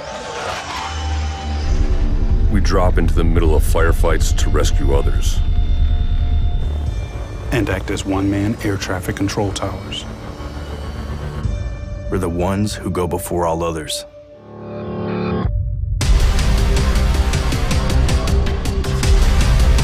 Join the fight.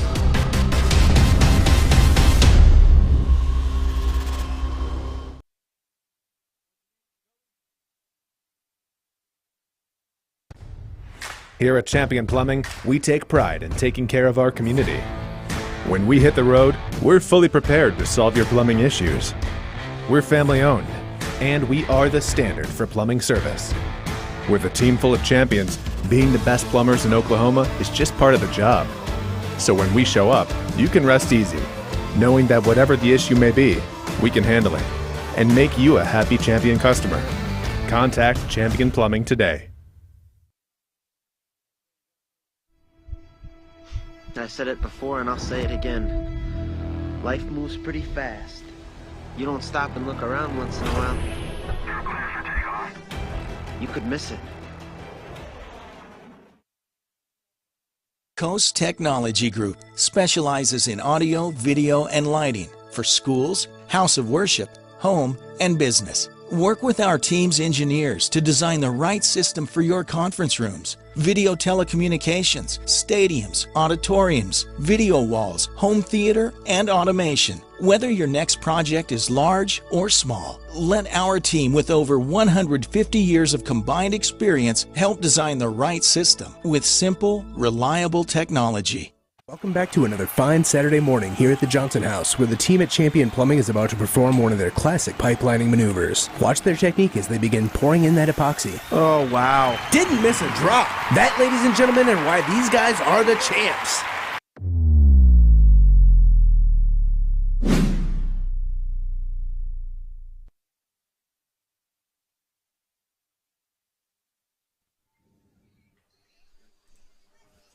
Okay, John and Jacoby live with you here. Ray's down on the field.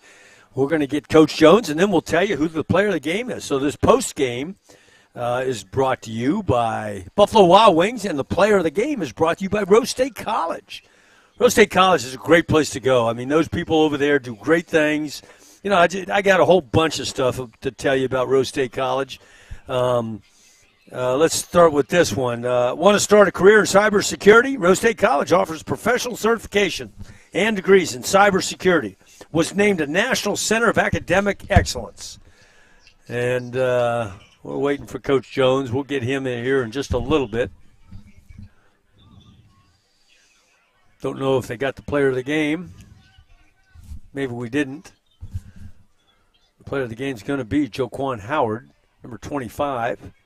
Senior running back who got some good action there towards the second half. Yeah, it looks like Javon went over and got him. But another thing about Rose State College is you want to learn new skills and get a high-paying job. Rose State College offers majors in science, technology, and engineering that will make you competitive in our high-tech economy. And I'll tell you another thing, they got a great president over there. The president is Jeannie Webb. They got a great dean of math and science, and that's Ryan Stoddard. And we're getting ready to interview the head coach of the winning Fighting Eagles. Let's go down on the field to Coach Jones and Ray Maytubby.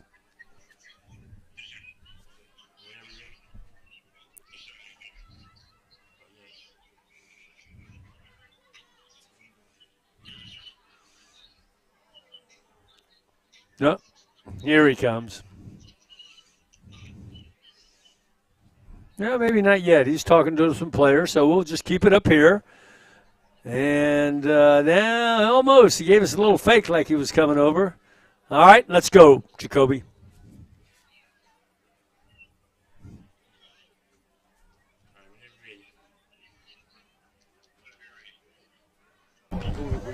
Yeah. All right, so I'm standing here with Dub City's head coach, Robert Jones, and our player of the game, Joquan Howard, here as well. But real quick, Coach Jones, as we talked about earlier, we took care of business. We did what we were supposed to do. Now we have a big game here next week. Talk about some of the things that you preached about in the huddle over there a few seconds ago. Well, you know, I wanted to come out and play physical football and control what we can control, and that's playing against Glenpool. You know, we played fast on the offense. We were able to spread the ball around in the passing game, and we were real balanced in the running game as well, so I like that. Then defensively, we swarmed to the ball, and we were physical up front. We made, we really made some great tackles. I love how we're playing. Anytime you can get a goose egg, that's what Code Red is about.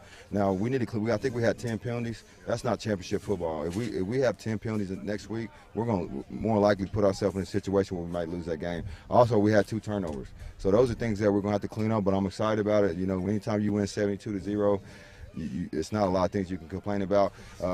Next week is for a district championship. That's what it's about. You know, it's senior night. These seniors are playing for each other. They're playing for their families and having an opportunity to play at Robert Costco Stadium to go win the district championship, to set us up in a position to have 2 home playoff games. That's what it's about. And I think, I'm not for sure, I'm pretty sure we clinched the playoffs tonight, a playoff berth tonight. So it was a big victory, and it helped propel us into next week and get us ready to roll for this district championship. All right, Coach, thank you. Have a good one. Bro, appreciate it.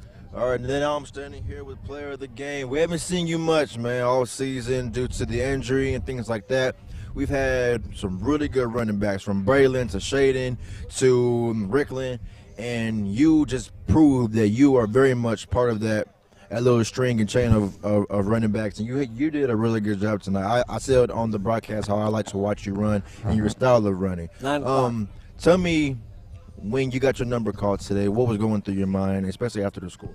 Well, it's been a long wait. I've been trying to recover to get back on the field, and I've just been patient. And when my time showed, I just did what I needed to do. All right.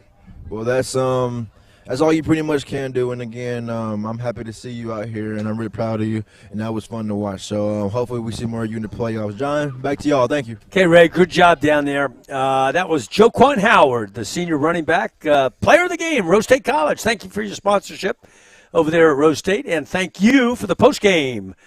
Buffalo Wild Wings. Your chicken is really good, boy. I love you like Buffalo Wild Wings, Jacoby? Yeah. I figured you did. All right, ladies and gentlemen, we're not going to spend any more time. We're going to shut her down, and we're going to really get fired up about next week. Jacoby and I will throw some ticklers out there to remind you about the big game. This is a big game all season.